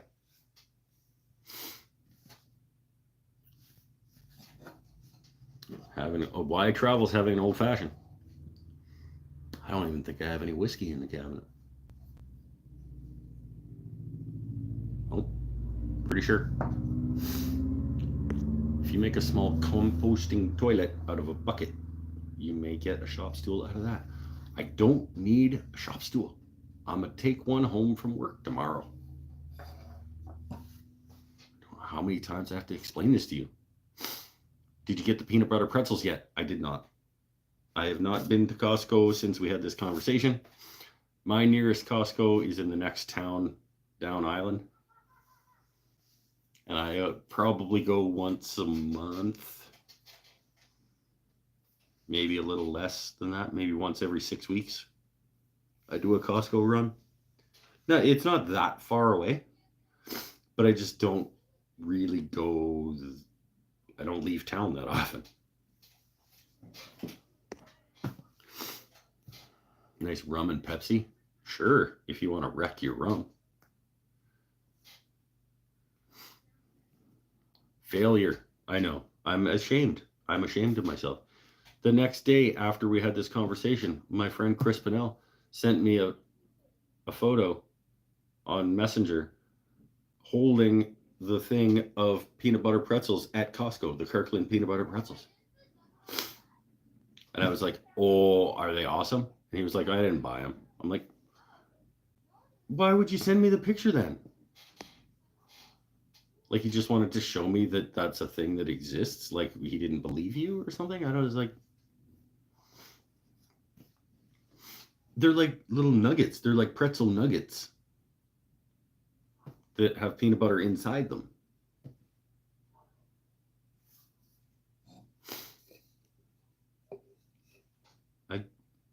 I can picture them being pretty good.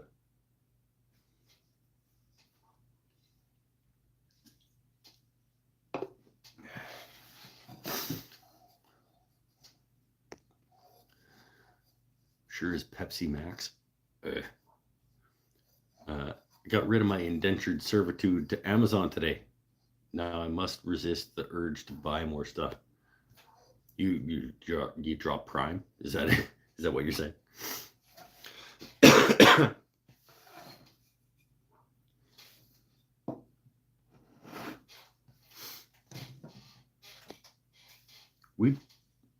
We probably should.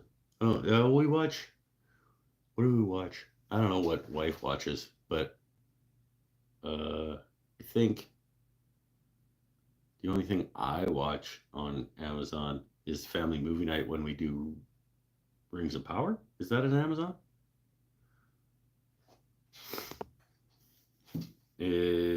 Umbrella Academy, an Amazon?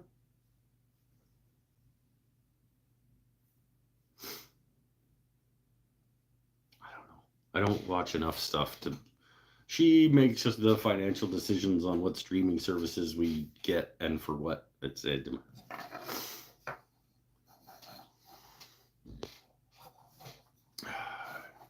Not here for long. Is he ready for the class or not? I would say yes. I would say yes, I am. We'll find out after class tomorrow whether I was ready or not. I think so. I've got 3 designs for people to work their way through and try together. I've got an idea of the structure of the class in terms of the educational component versus the trial and error, let's play and not hurt ourselves component. I have the wood species cut up and ready to go. I have my examples. I have the equipment. I have the charisma. I don't know what else there is. His Rings of Power is Amazon. Okay. That was pretty good. Oh.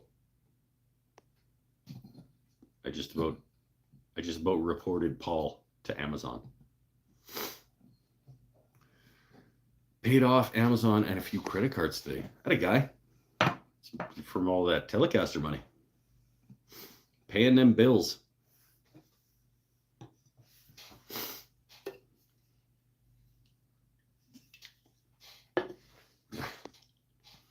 You paid off Amazon. You can build up. Oh, don't tell me you can buy stuff on Amazon without paying for it. Okay, gonna go increase my blood alcohol content. Take us with you to the swim up bar.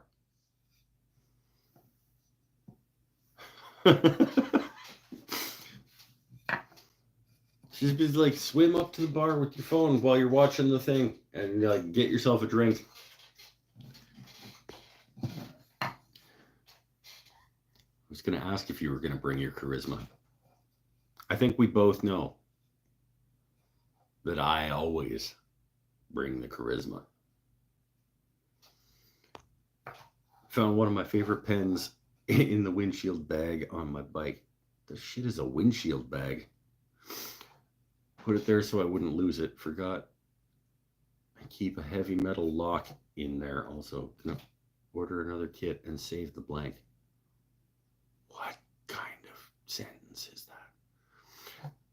Found one of my favorite pens in the windshield bag on my bike. Put it in there so I wouldn't lose it. Forgot it. Does not compute. Amazon credit card? I do absolutely not want an Amazon credit card. You guys know Tim Hortons started offering a Tim Hortons credit card? I'm like, eat shit. Corporate bullshit. You don't give me a Tim Hortons credit card.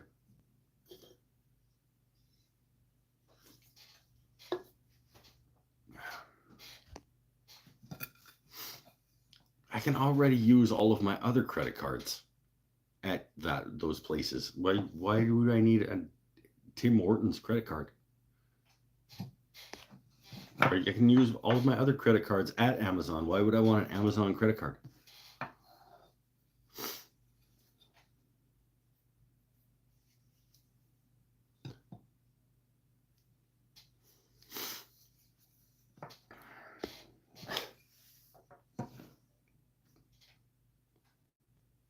Well, let's go back to being positive about the world around us.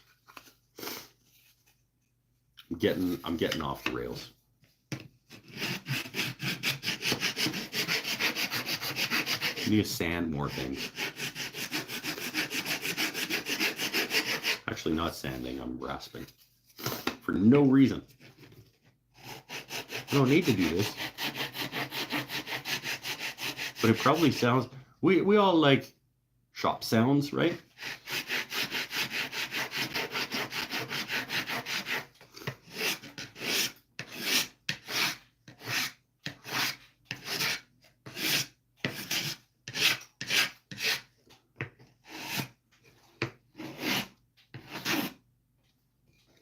Right? Some rasping noise.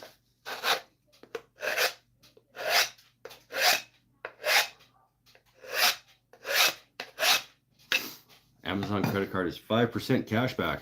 Yay! Just at Amazon? Or is it 5% cash back? Like, can I use my Amazon credit card at the Crow's Nest Artist Collective?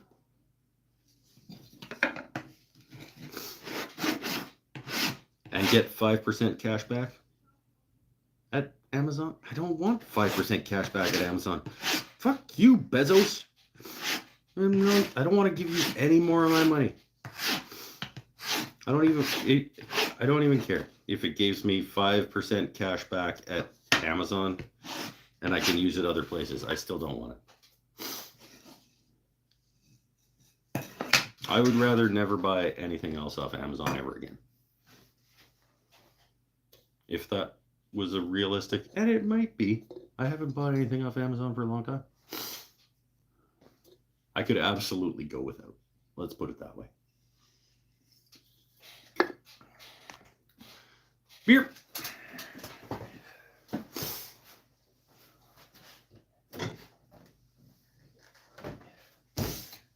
And maybe the light has gone down enough. Hold on. Oh, almost. It's right. Okay. I can hold off. I can hold off on my smoke for like the 7 minutes that it's going to take for that light to go behind that house. Just Amazon 5%. No. You can, but Jeff Bezos has control of your soul. No, he does not. No. He might send the hellhounds after you. He. I think I can take him.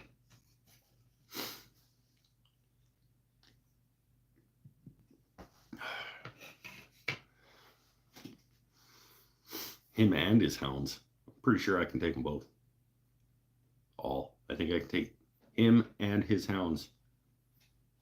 All. Let's go. Let's go, Jeff. A lot of the stuff I've been getting lately from Amazon is cheap crap from Amazon, like Temu crap. I thought we were friends. I understand. It's okay. I'm not going to tell anybody else how to live their life.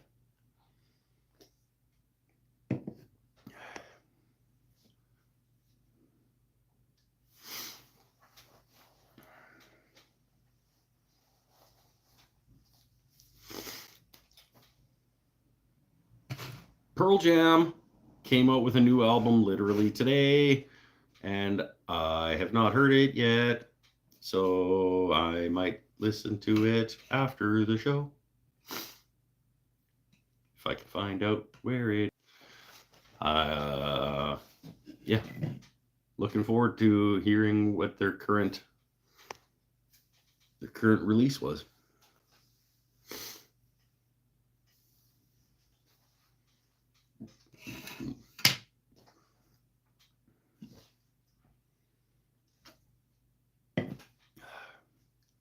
Friend of mine, Mikey B.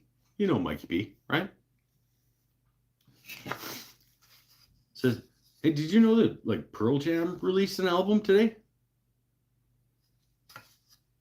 Yeah, obviously I know that Pearl Jam released a fucking album today. Okay, but anyway, because I hope it's not like all these others that are like comeback albums, like Blink 182 and all these. I'm like, Pearl Jam's been making an album every 3 or 4 years since 1991. Just because you haven't been paying attention for the last 24 years that they've been releasing music doesn't mean they have not been continuously making music for the comeback album. They did an album in 2020. They did an album in 2016. 2013. 2009. Like this is like their 13th-ish album. Come on.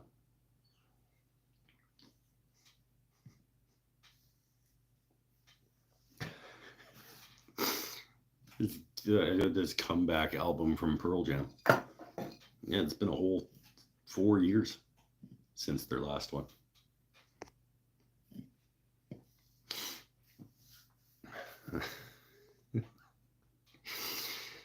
Pearl Jam isn't Taylor Swift, so not a lot of news about it. Okay. Were they worth paying attention to? Some of them were good. A lot of their music is still good. I don't know that they are still good, and they're still pumping out good music and have been all the way along. Not I mean, you can't compare any of their last, say, 9 albums to their first 3, but that's unrealistic. Um, nice story. Oh, harkening back. Good work. Why travel? You got the reference wrong. First of all, it was wow. That was a good story. Is the reference okay? If that's what you were trying to do, at least get it right. Okay. The joke is wow. That was a good story.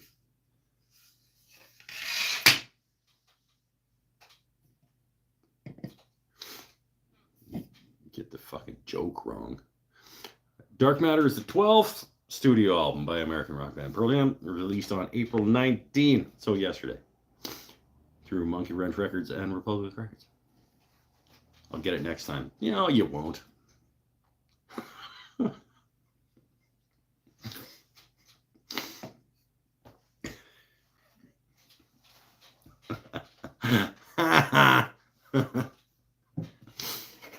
Did I just get a thumbs down for that? I think I lost a thumb. You know, fuck that guy. Didn't want you here anyway.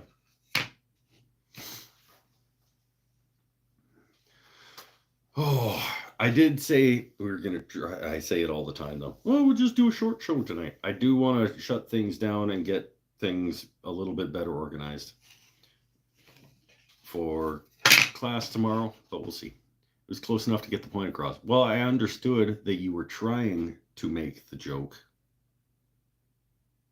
And if that's all you wanted to do, good work. If it was my life that I was living, I would try to do better.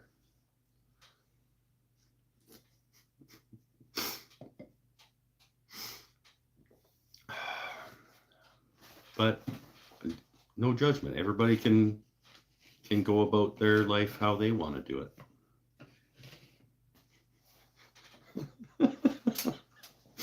Oh, I think probably the sun is behind that house now. It's really close. Yeah. All right. Just barely peeking over the rooftop now. Now I can. All right. I really like hanging out with you guys on the internet on Saturday. I say it a lot. I will never not appreciate this.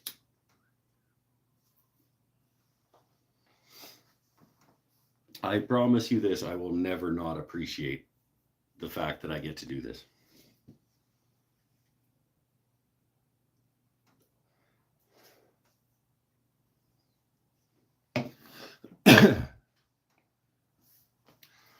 Oh. Yep, got my list of things that I need for class.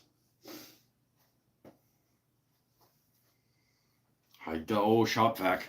Gotta bring shop vac. Because it's dusty as shit. And I initially thought that I was going to be downstairs at the tables that have ventilation and exhaust. But now I am not going to be in that location, so I need to bring my own dust collection and air filtration.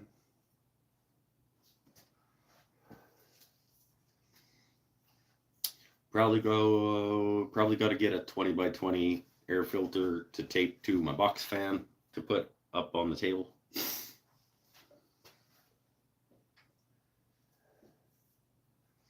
Or get my friend Nadia. Oh, it's Sunday, it's closed. I was gonna say get her to go buy like one of those ceiling mount air filters for that room real quick tomorrow before class.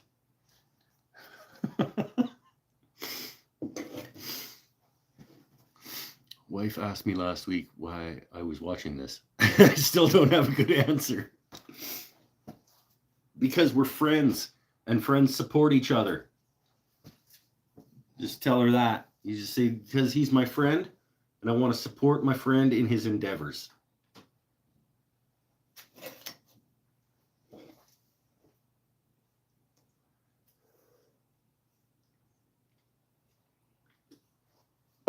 if you don't like it, you get the maybe not that second part.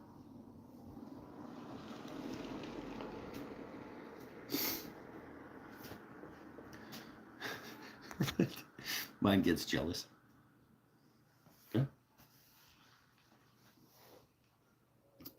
She probably gets jealous that she can't grow this luxurious of a beard.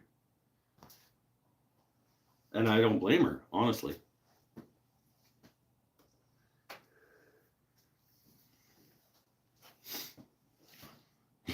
Wait, your wife gets jealous that you spend time watching this show?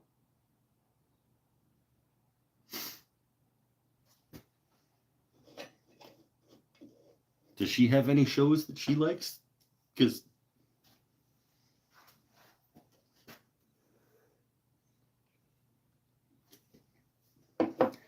we don't need to get into the marital discussions and things.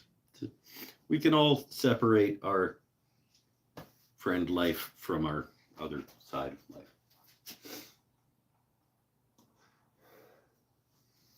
Oh, you guys want to see the... Come see the painting that I taught on Wednesday.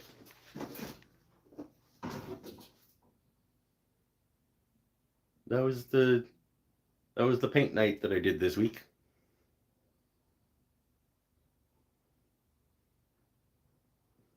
Down at the shop.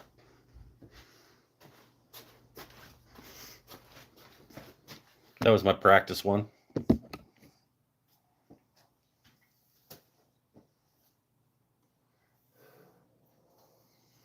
So I did resin charcuterie boards last Saturday. That paint night on Wednesday. Resin charcuterie boards today. No. Turning.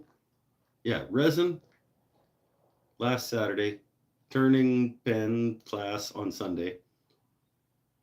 Paint night on Wednesday. Resin charcuterie boards today. Power tool, Dremel rotary tool carving tomorrow. There's 5 classes in like 8 days. That's lots for me.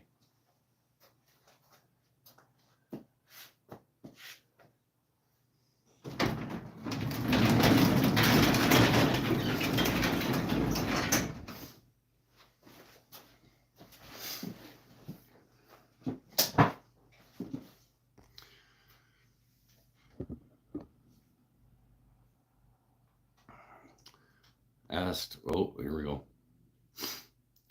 Going off the few times she has walked in and listened, she would probably be disappointed in me. You're picking him? Asking wife about shaving my goatee today. Says she likes it, but it's up to you. Yeah.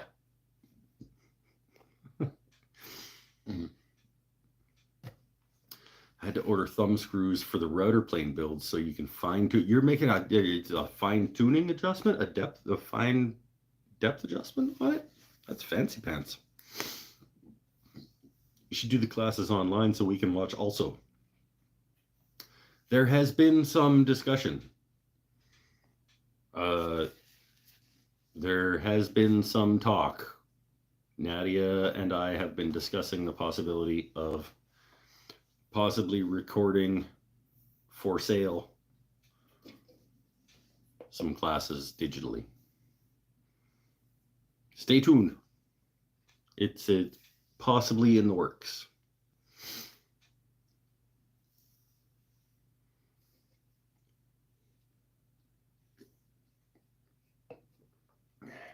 It's entirely possible that there may be some digital versions of some of these classes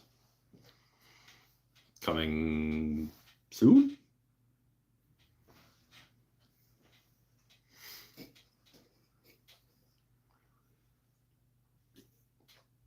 It would just be a matter of putting the time into like properly recording them, at least semi-professionally. And then the editing, and we have found a place that could possibly host them and things. So we'll see. We'll see.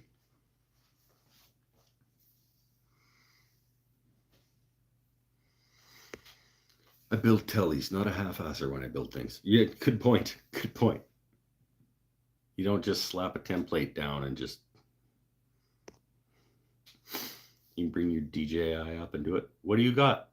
What's your DJI? You got a Phantom? We could fly. We could fly a DJI in the class for. It would be pretty distracting during a class. I think we would want to film it separately from the actual class.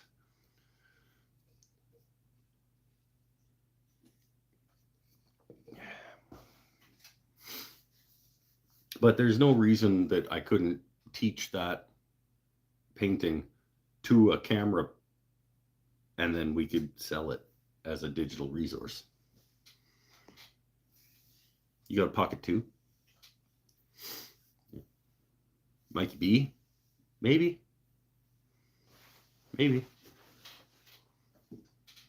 It's in the, there are discussions happening.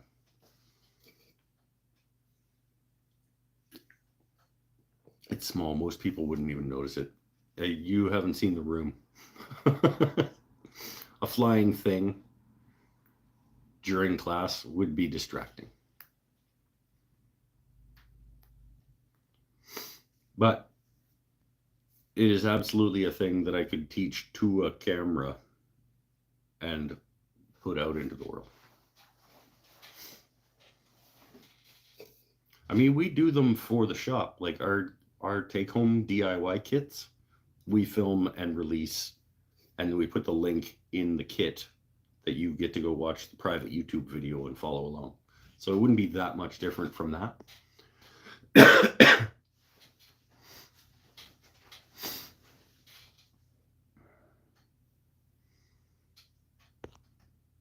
Found a pretty cool tool for the shop. 4 pieces of aluminum that's clamped together for routing square holes. Pocket any other kind of routing square holes? No, it's not a drone. Oh, the little DJI, the little mini cam deal. Yeah, possibly we could set up something like that. I still think it would just be easiest to just teach the class to the camera and put it out as a digital resource accessible for money.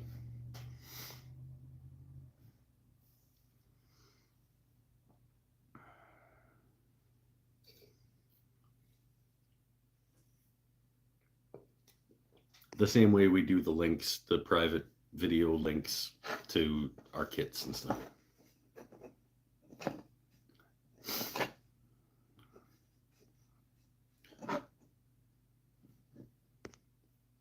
Routes instead of laying down bits of MDF and stuff to make routed pockets. Not visualizing, but I believe you when you say you have a new way to do things. Routing square holes. I'm just confused about square because a router bit is round. It's what most YouTube bloggers use. And God knows I want to be a YouTube blogger. No, I know. I thought about getting one of those little DJ. It's on a little stick, right? Like it comes on a little thing that you hold, and it's about like that big. They're really rad. They are cool, and relatively inexpensive.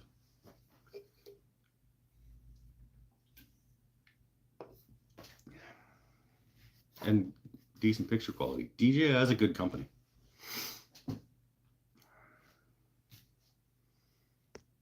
I have a DJI phone gimbal stabilizer thing. It's good.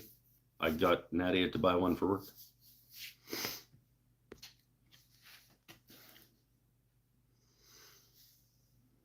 Also bought a bigger base, bigger in quotes,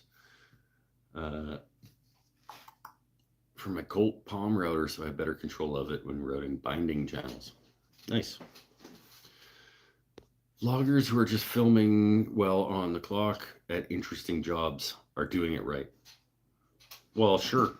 If I would fire the shit out of anybody that I was paying to do a job, and while they were doing it, they were creating internet content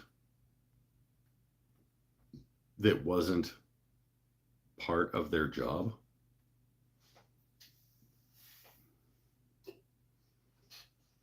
Just saying. If I'm paying you to work for me, you don't also get to be working for you.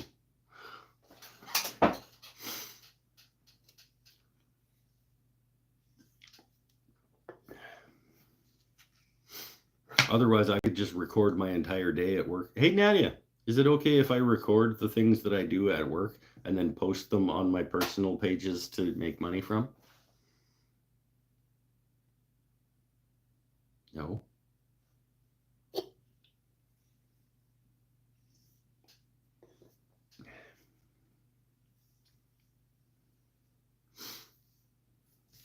Mechanics who film clips of totally bombed out transmissions. But I would hope that they are either self-employed mechanics or the videos that they're making are profiting the employer that's paying them to make them while they're at work.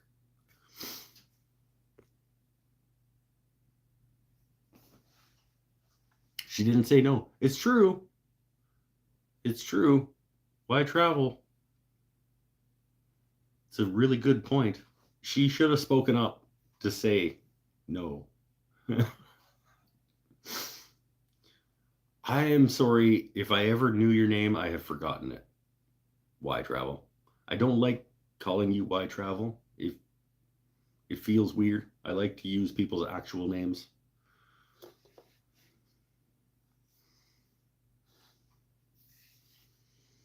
Go ahead and do it. It's better to ask for forgiveness than to permission. Yeah, okay. Well, we'll see.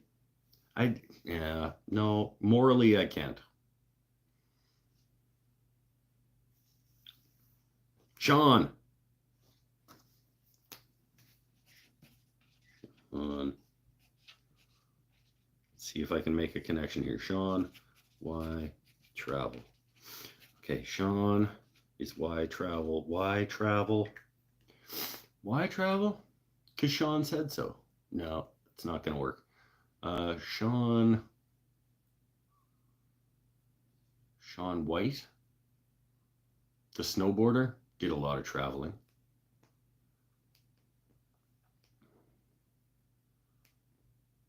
As a snowboarder, he had to travel. That's probably not going to work. Sean Shawnigan Lake. Shawnigan Lake is a great place to travel to because it's pretty. That's not gonna stick. Sean, and he lives in an RV. Okay, that might help. Really good RV park in Shawnigan Lake, probably. Even just working through this as a conversation is probably going to help. Shawnigan Lake, really good RV park, probably, I'm assuming. Why travel, lives in an RV. Let's pretend like he's been to Shawnigan Lake. Sean, why travel, Shawnigan Lake, RV. Maybe. It might be able to, it might be registered now. Picture me with my lathe in your RV beside Shawnigan Lake. Why travel? Here we go. This is what's going to work. Why travel? Because you can take your RV to Shawnigan Lake and do wood turning. That might be the click that it needed. Why travel in your RV to turn beside Shawnigan Lake? Okay, maybe.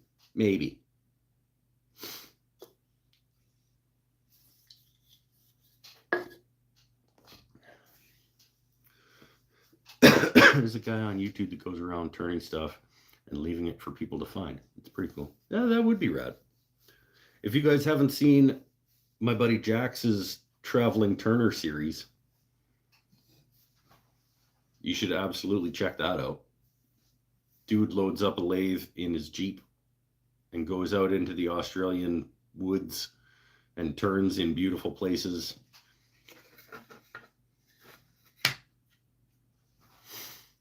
With a solar panel that powers his lathe. Good dude. He's got a drone. Speaking of drones earlier, he flies around the drone while he's turning beside the beach in Australia. He did 6 episodes, I think, in season 1. And he's better at YouTube than me. But don't go subscribe to him, because we are having a race to 10,000 subscribers.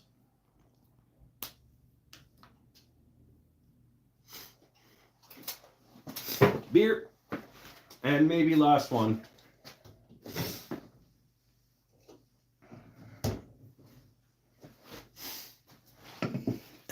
Maybe last one. We'll see.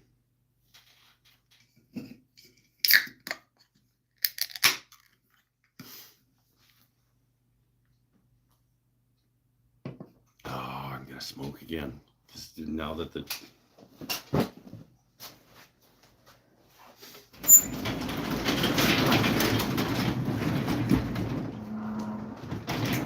Get some air in here.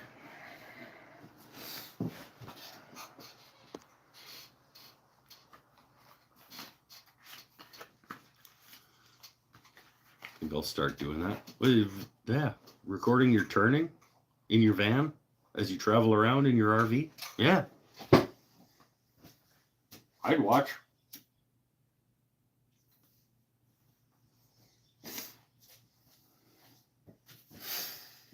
I'll watch. I'll come over on your channel, make fun of you.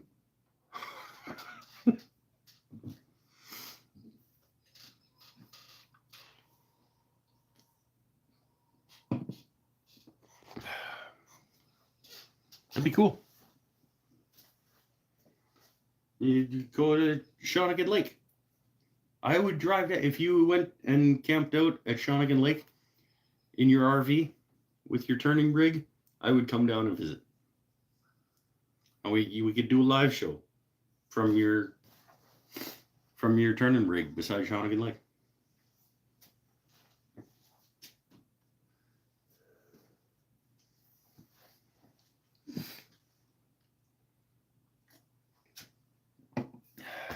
We'll try to time it for one of the times that McGill comes out to visit his family. Maybe time it when Waldrop comes up to look for real estate. Maybe that's where we'll do the Mike's Wooden Things and Stuff meetup. We'll do it at Shawnigan Lake.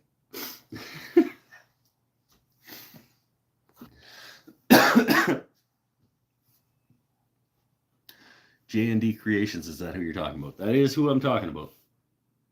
It's my boy Jax down in Australia. Saw him in one of the tiny house channels I sub to. He leaves his info in a bag with the item he made. If people want to send him money for it, that's say, yeah, sweet. That's cool.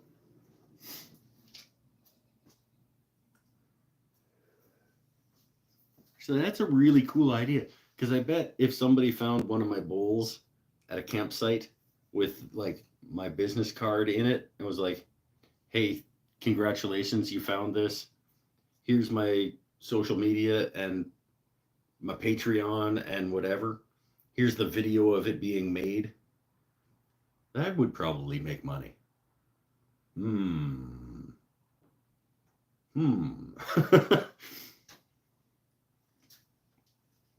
Yeah, that's not...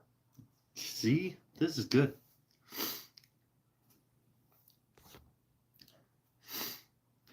I'll be in Washington State in August. That's not close enough. I might be more than just visiting out there. Oh, oh, McGill might be moving and then setting up shop.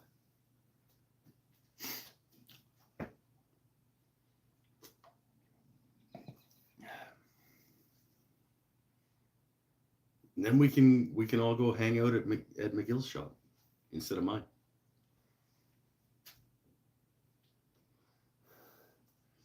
I mean, talking about wives being angry with you. Can you imagine? Like, all of a sudden, this Gomer shows up to like do YouTube videos in your house.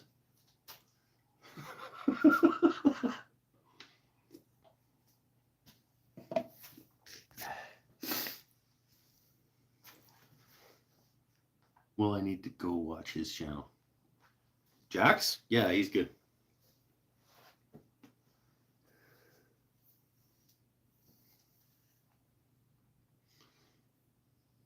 Tell him I sent you so that he knows.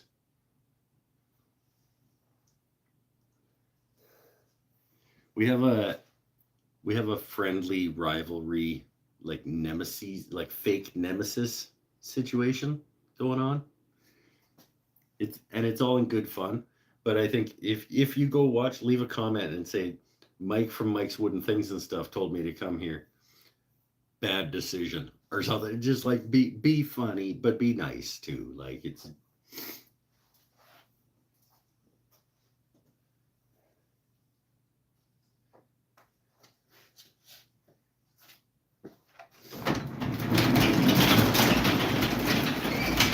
I mean, honestly, you want to be nice to Jax because he's an enormous like Viking giant motherfucker. Like that guy is like he's 7 feet tall, 380 pound. Like he throws axes and shit. Like he's.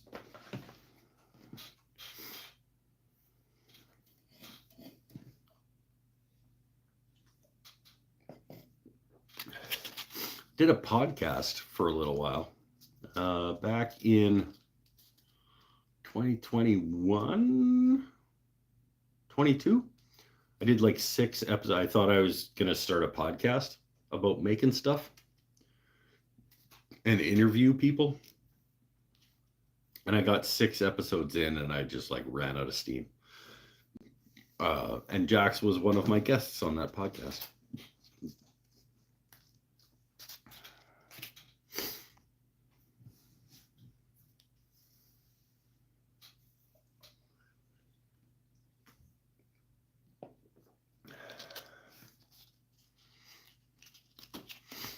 Don't think he has a YouTube channel. Who doesn't?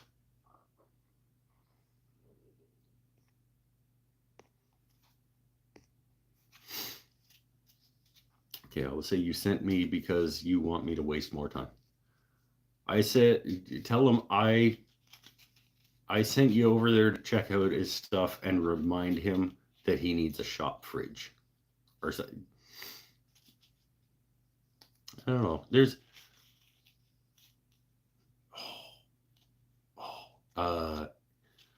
watch one of the Traveling Turner episodes and be like, can't believe you didn't plug a small fridge into that solar panel or something. I don't know. That's tough. I don't want to. You figure out your own way to be funny yet still friendly over there with him.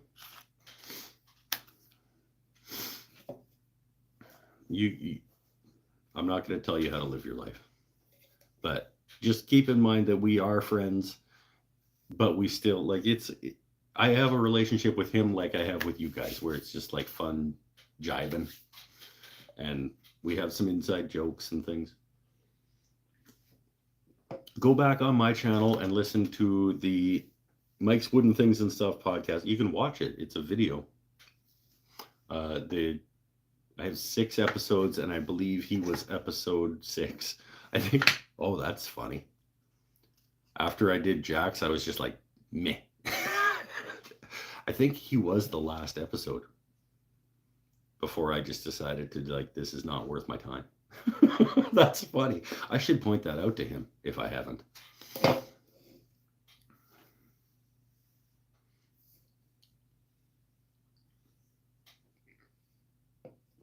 It ended your channel. No, it ended the podcast.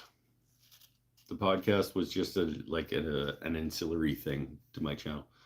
I thought it was going to be a cool thing. I think I tried to do them too consistently. I was trying to do one every other week.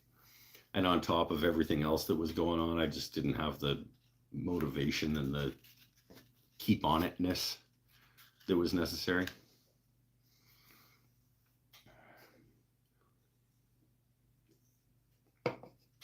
I would like to still do those types of shows, though. I would like to get back into like doing interview type episodes once in a while, where I just talk to people who make stuff or who do interesting things for like an hour and then put them up on the internet. Because I'm actually quite a good interviewer. If I do say so myself, I am quite good at interviewing people. I mean, part of that comes from over a decade as being a journalist and interviewing people for a living. There are times when I miss that, actually. It's just talking to people about things that they're passionate about on the record for public consumption. Probably the only thing I miss about being in journalism is being able to consistently talk to people who love what they're doing and want to share that with the world. And I get to help them do that. I got to help them share what they love doing with the world.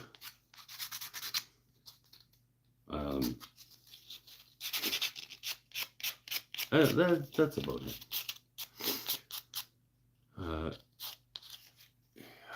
You talked me into Starbond glue, and he convinced you to buy a laser engraver. Nice. Is that because you have a face for radio?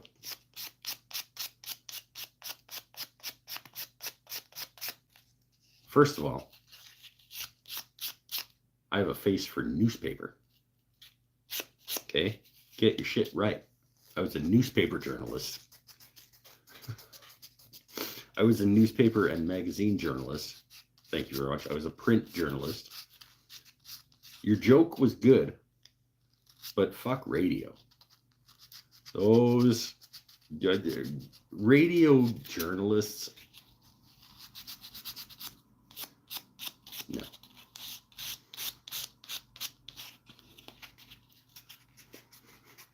There are very few journalists on the radio, and never have been. It's not what they. That's not why they. That's not why they got their jobs, and not why they did the job. But anyway, I was a print journalist. I was a serious journalist. I was really good at it. And like I said, the thing that I miss about it is just being able to feel the enthusiasm of people that I was talking to and helping them share that enthusiasm with the rest of the world.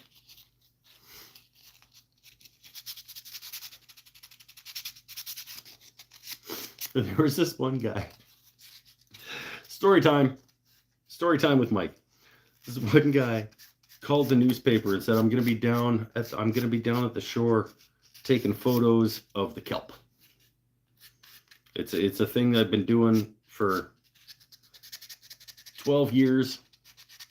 Been taking photos of the kelp beds down on the shore. I'm doing it today. I do it on the same day every year. I'm documenting the kelp beds down on the shore with photography. Sounds pretty interesting. Guy's got to be some kind of scientist or marine biologist, or marine biologists are scientists. He's got to be doing it for some kind of like scientific reason. And he's, maybe he's an environmentalist or whatever, but he's photographing the kelp beds down on the shore. He's been doing it on the same day every day for 12 years in different locations around town. I'll go talk to this guy. Super passionate about taking photos of the kelp beds on the shore. Doing it in the same locations, from the same directions, at the same time and place. Every day for 12 years. I had this beautiful, gorgeous conversation with him, and he's a lovely man. And I get to the end of the conversation after about an hour of talking to him. Like, so what are you planning on doing with all this information that you've been gathering? He's like, I don't know. Like, what do you mean? Like, what was, there's no, like, this isn't like for research purposes, or like, are you going to share this information with like environmental conservation groups or anything like that? He's like, hey, like if somebody wants it, I guess like they can have my pictures. Like, so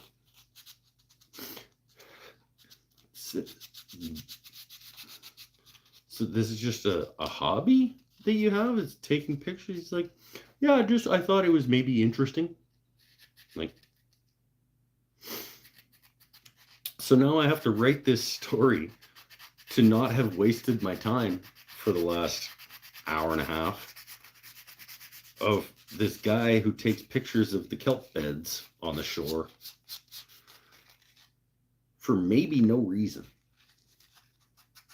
and figure out a way to make it interesting for people who want to read that. You can probably still find that story on the internet. I would venture a guess, if Pinnell was here, I'd ask him to look it up and put a link in the chat, and he'd put a link to the goddamn pork chop video. But if you look up Campbell River Mirror is the name of the newspaper, campbellrivermirror.com, and you go into their search and probably put like kelp beds, you'll probably find the story that I managed to make out of that experience. It was interesting, but that's the kind of thing I miss, is just talking to people that are passionate about whatever they're doing. Gelatinous summary. I talked to an old man who takes pictures of kelp for an hour. Good story. Wow, that was a really good story, Mike. See, Sean, that's where you should have done that. You wasted your effort earlier trying to do that joke. That's where it should have happened. It was right there at the end of that story. That's where that joke would have worked. Wow, good story, Mike.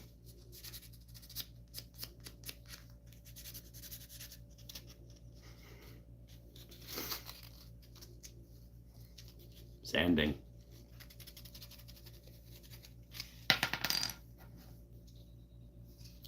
Talking to my friends on the internet. But anyway, I guess the end of that just kind of comes back to the idea that I would enjoy getting back into interviewing people. If you're interested in if you think you have an interesting story to tell about why you're on your journey, especially if it's in making things, let me know. Send me an email at woodenthingsandstuff@gmail.com. Tell me a little bit about your story, and maybe I can revive the podcast interview style video that I was doing for a little while, because I would enjoy that, I think.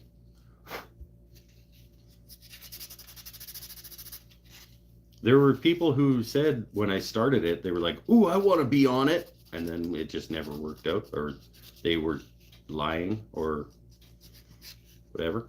But it was fun. I enjoyed it.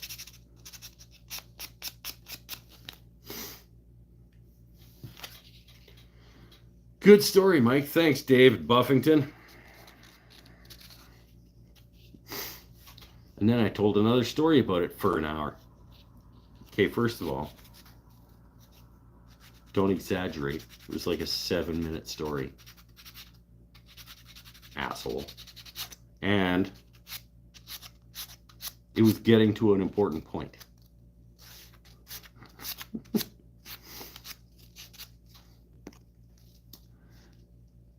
Then I turned it into 500 words. Now that one was a little bit longer. I think that was probably a 700-word article. Must go to bed. All right. Later, Matt. Thanks for coming, my friend. I wanted to be on it, but I wasn't interesting enough because I only build tellies. No, I think we were talking about what kind of microphone that you would need to buy. And then I decided to stop doing the podcast before we got around to you, I think is how that happened. I think I had you lined up to do an episode at about episode 8 or 9, something like that. And then I was like, nah, I don't really want to keep doing this. Have to buy equipment. You asked me. You were like,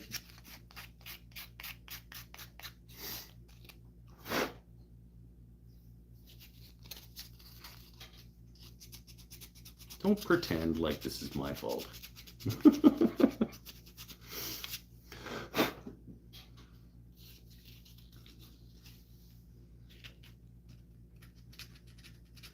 It was fun. In any case, it was fun. I enjoyed it. I would like to go, even if it's just a periodic, doesn't need to be a regularly scheduled, like once a month or once every 2 weeks. That was the problem with it, is that I tried to make it a consistent, because that's what everybody always says about like content creation and like being consistent and gaining a following and blah, blah, blah, blah. I just, once in a while, I do an interview show. I think it would be fun and valuable for people to see other people doing what they love. And I'm really quite good at interviewing.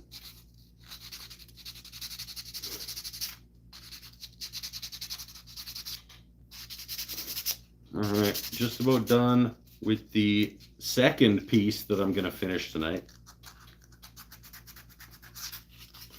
That is 220. Yep. Go up to 400. See, I remember now. You said I needed to buy a mic, so I subscribed to your Patreon. Hey, oh, I like that. In numerous ways.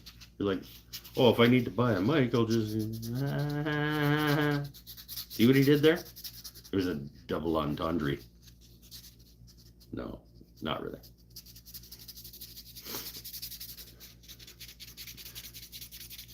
Yeah, no, we were talking. Oh, you were also asking about microphones because I think your wife wanted to make a podcast, something. So we got into talking about audio equipment and software.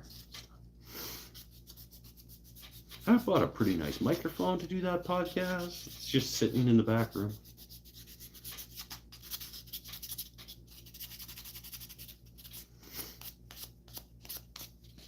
Yeah, it was fun. I didn't even get around to doing Scotty. Scotty Too Hottie in Australia, one of my favorite people of all time.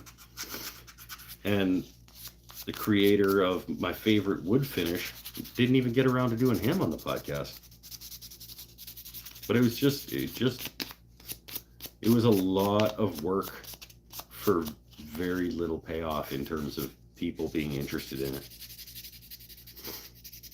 And I know I've been around long enough to know that it takes a long time to get traction.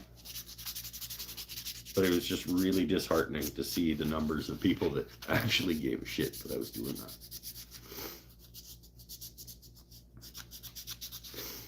All right, we are now almost sanded to 400 on the other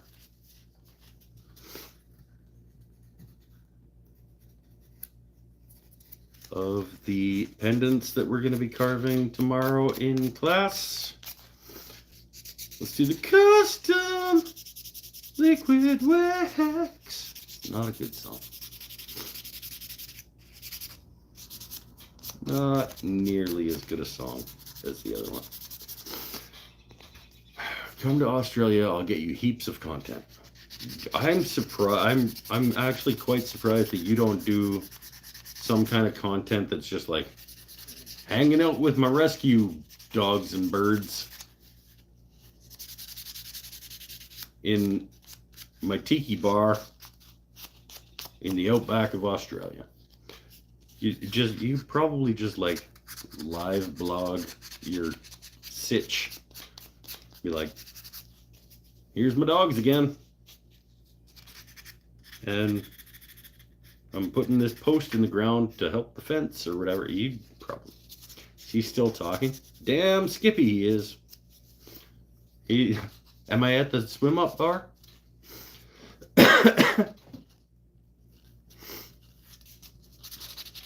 I hope that I'm at the swim up bar at the all inclusive at the Best Western Punta Cana. I really do. Mike, I've been away. How are the classes going? Dave, thanks for asking, my friend. They're going okay. They're going well. The subscription numbers, for lack of a better term, are pretty good. I've taken on the role of teaching the epoxy resin classes down at the shop as well. So the epoxy charcuterie boards and things like the ocean resin boards and whatnot down at the shop. I'm teaching those these days too. On top of my pen turning and bowl turning. And now, as of tomorrow, pendant carving using rotary tools. Where is my... Did I throw it out? Really? I'm going to oil example number 2.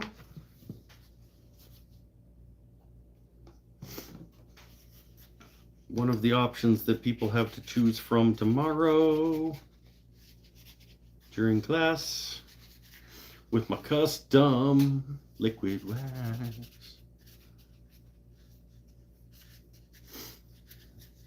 And now that it's finished, all 3 of my example pieces and options for the students are now officially done after I get a little bit of buffing action happening.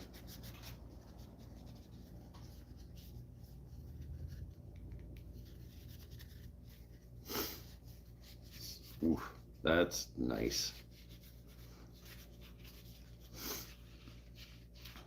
So yeah, I'm up to, I guess, 4 classes now that I'm teaching down at the shop. Oh, on top of the painting nights, so 5. Each paint night is different, but the paint nights are going well. I have many return people that come for either all of my paint nights or many of my paint nights. And the pen turning is going, it's still selling out. First ever pendant carving using rotary tools that's happening tomorrow is a sellout class.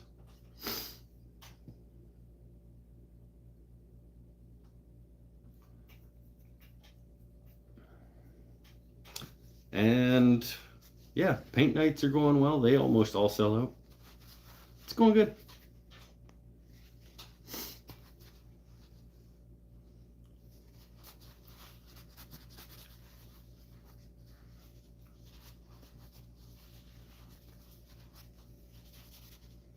Get a quick buffing wheel on these guys and they will be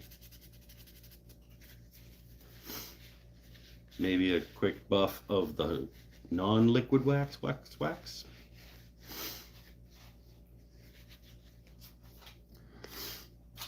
rock on. Glad to see you sharing things you're passionate about. I'm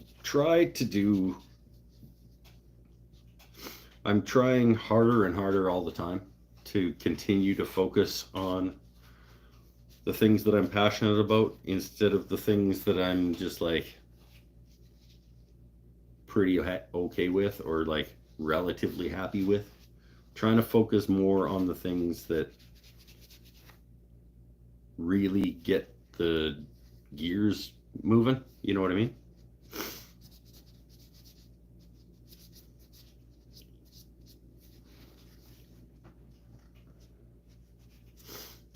And I don't know if like Dremel carving necklace pendants is going to be one of those things, but we'll see.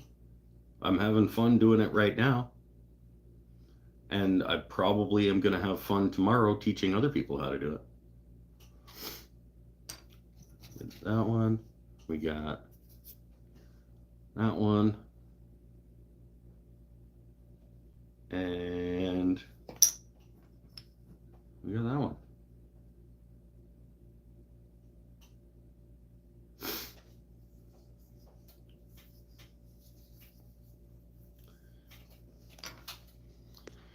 I need some finishing wax. You should send me some. Tell you what, Sean. There's a link in the description below of a place where you can get the best finishing waxes and products anywhere in the world. The best finishing solutions you'll ever find. There's a link right down below where you can order them at a discount and support a small independent guy making stuff in his garage down in Australia. And another wonderful human being.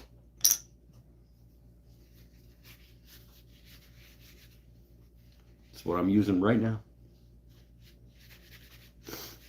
The custom liquid wax. It's just not a very good song compared to the custom high-speed crayon. Get a buffing wheel out and do all of these before the start of class tomorrow. That's 3 nice options for people for tomorrow. I like that. Do a wood spirit one. Email me a picture of what it is that you're talking. You've said these words numerous times. woodenThingsandStuff@gmail.com. Send me a picture of what the shit you're talking about so that I have a better understanding. And no, don't tell me to Google it. You're the one that wants me to learn it. You take some responsibility.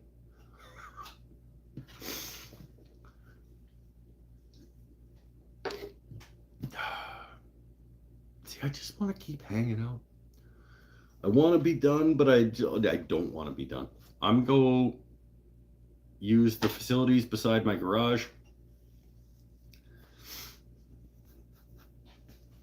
I'll be back in a minute. Nah, I might as well just shut it down. No, like, come on. Let's hang on.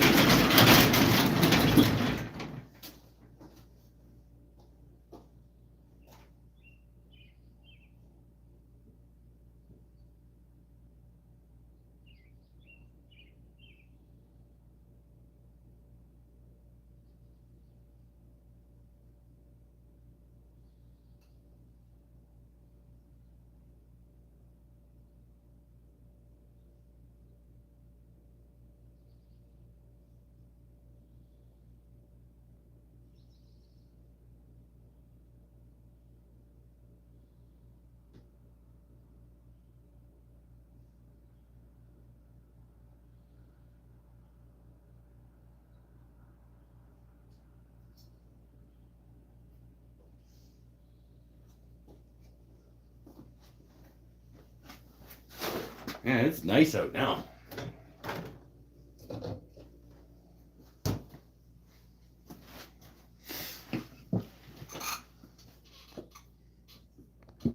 Google it. Well, I'm just gonna not.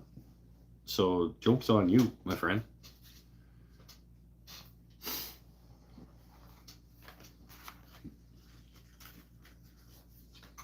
You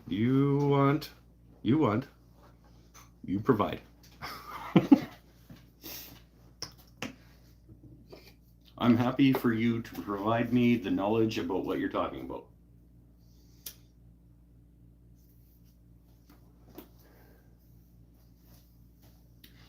The term wood spirit does sound pretty cool. So I'm hoping you do actually send me pictures of what you're talking about. Send me a picture of one of yours. You said you've done some. I've made very small ones with a Dremel. Okay, so take a picture of one of them and just send it to me. How fucking hard is that?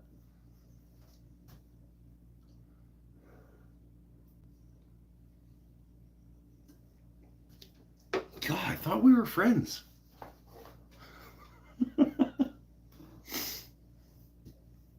Oh.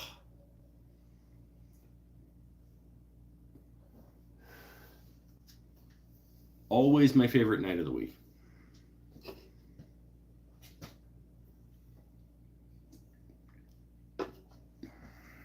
It's too bad Pinnell keeps popping in and out.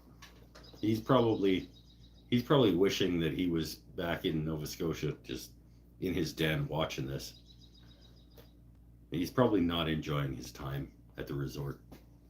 That's probably why he keeps checking in. It's because he's like, damn, I wish I was back in my lazy boy.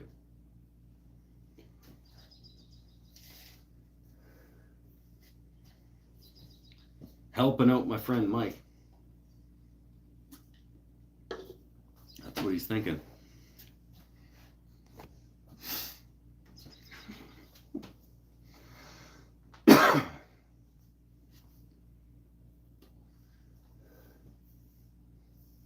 Right?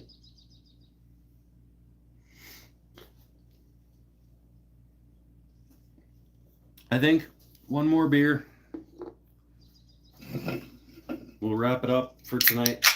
I'll finish getting things put together for class tomorrow. I'll cut these laminations apart and gather up my things and get a little box ready. Did I miss anything exciting? Yeah, you did. I finished the other pendant sample for class tomorrow. You also... No, I can't tell you. You're going to have to go back and watch. We were talking about you.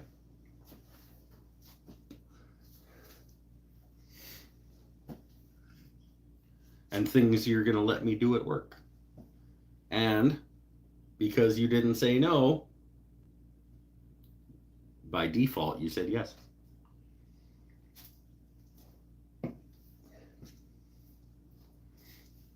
It was decided amongst the team. She didn't say no. So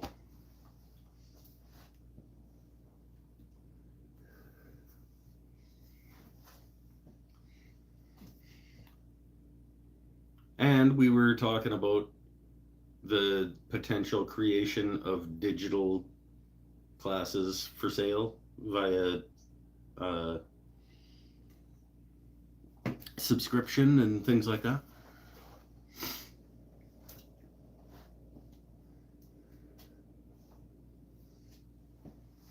Like recording of classes to make available for sale digitally for people. We were talking about that. And then, some other things. Well, you should have been here. I'm sorry, but pay attention.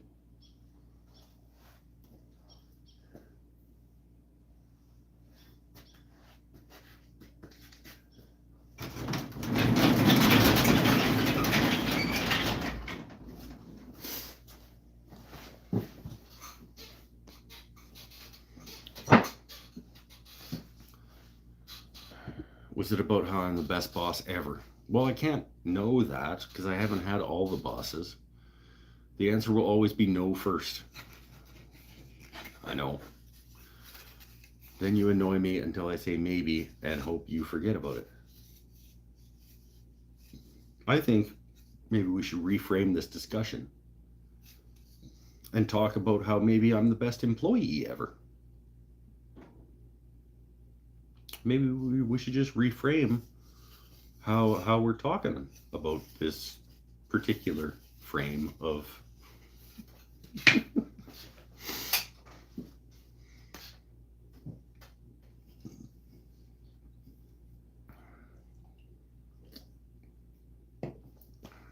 we're getting ready to wrap up. You missed the bulk of the good things that were discussed.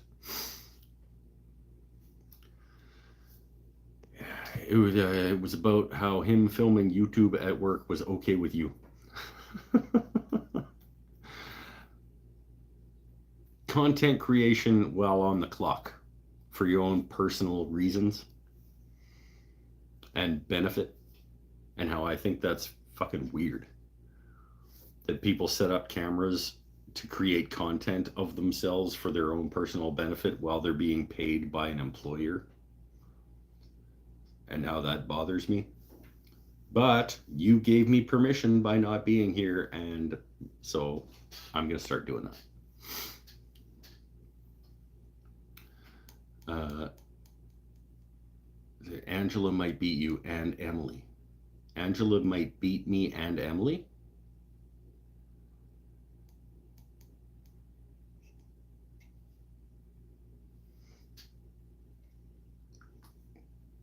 She still didn't say no. It's a good point. It's a good point, Sean. But those are okay. First of all, that sentence structure says that Angela might beat me and Emily. I agree that Angela might beat Emily. This is true. Like in a fight.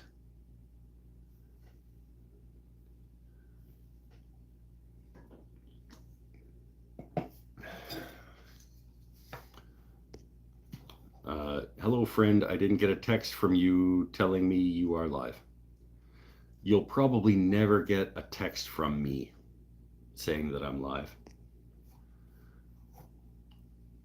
Being the best employee. Disagree. We can disagree. I think we have a good enough relationship that we are okay with disagreeing on things and just being okay with that.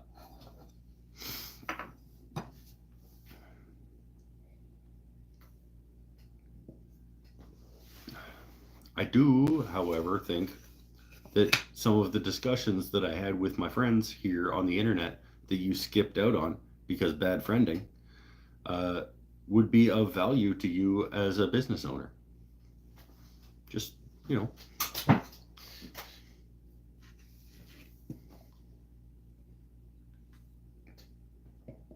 But you couldn't be bothered to, you know, be here for them, so.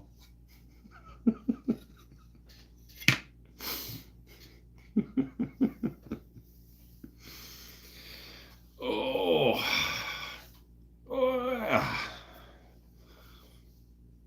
My back hurts. My friend Nadia gave me a back massager thing to try out, but it's one of those like put it on a chair and sit on it for a while ones.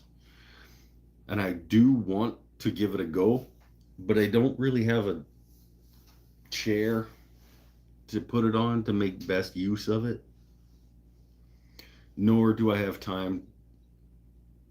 I could devote the time to sitting on it and letting it do what it do.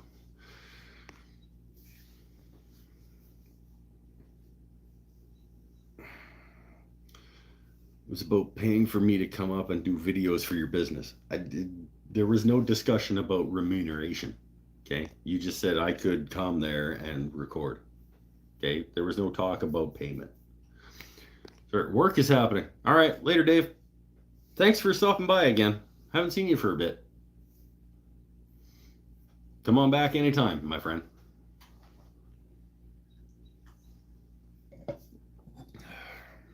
There was talk about Sean taking his RV to Shawnigan Lake and me going down and doing a show lakeside from his RV.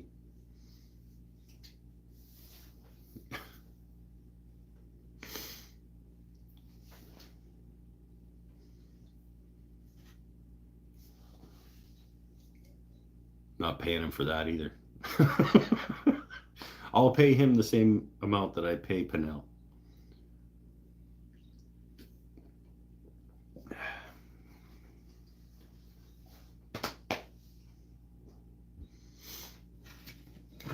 All right. Let's get things wrapped up. See, I keep saying it and I just don't believe it. I never want this show to end. Let's see what we got for. Oh, we're at 20% on the power bar. So we should probably look at getting things wrapped up before it just shuts off and then possibly I lose my entire recording. That would be bad. Because then YouTube wouldn't pay me my 70 cents for my AdSense revenue.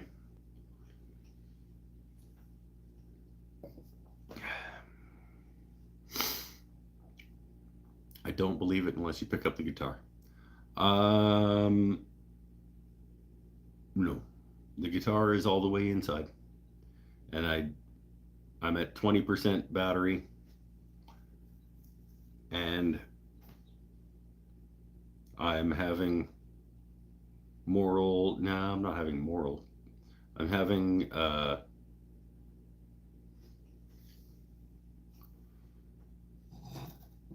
confidence quandary about music right now.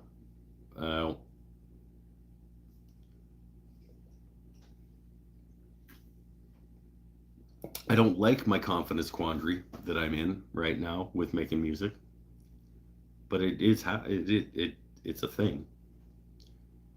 So I'm gonna stay away from music making for a little bit while I fight through some things, internal things.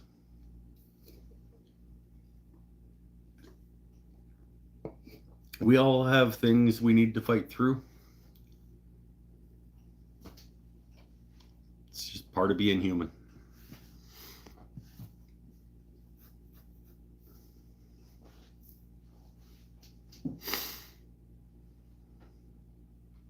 I was just joking with you. Yeah, no, I know. Doesn't mean I can't respond seriously, though.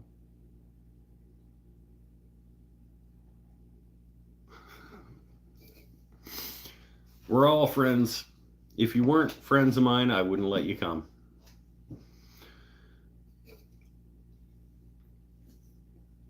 This show I would be happy. No, I wouldn't be happy. I would shut down this show in a hurry if I didn't love you guys who came all the time to hang out and be part of what it is that I'm trying to do here in my life and in my shop and in the world. We are going to wrap it up. I have to cut these apart to make laminate blanks for the class tomorrow. I got another stack lined up here. And I got to gather up a few little needle files and bits and pieces to bring down to the shop in the morning. So I'm going to go ahead and do that after I sign off and get my phone back on the charger. Stay happy, stay healthy, stay safe. To everybody out there, Mr. Pinnell, I hope you enjoy your Caribbean vacation at your swim up pool, all inclusive, Best Western Punta Cana. And to the rest of you, I will bid you adieu for now. I look forward to seeing you in 2 weeks. Next Saturday is for sure. I know I said that for this week, but next week, not a show. I'll see you in May. Bye for now. Maybe I'll get my Hylian shield done by the time the next show rolls around. Maybe I'll have some more work done on one of the guitars. Who knows? I hope that the next time I see you, we're all happy.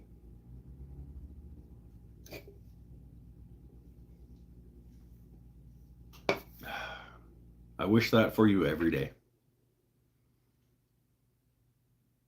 Be kind to each other. Make a positive difference in the world. Bye for now. The button is over there now. Stupid YouTube changing the place that buttons go.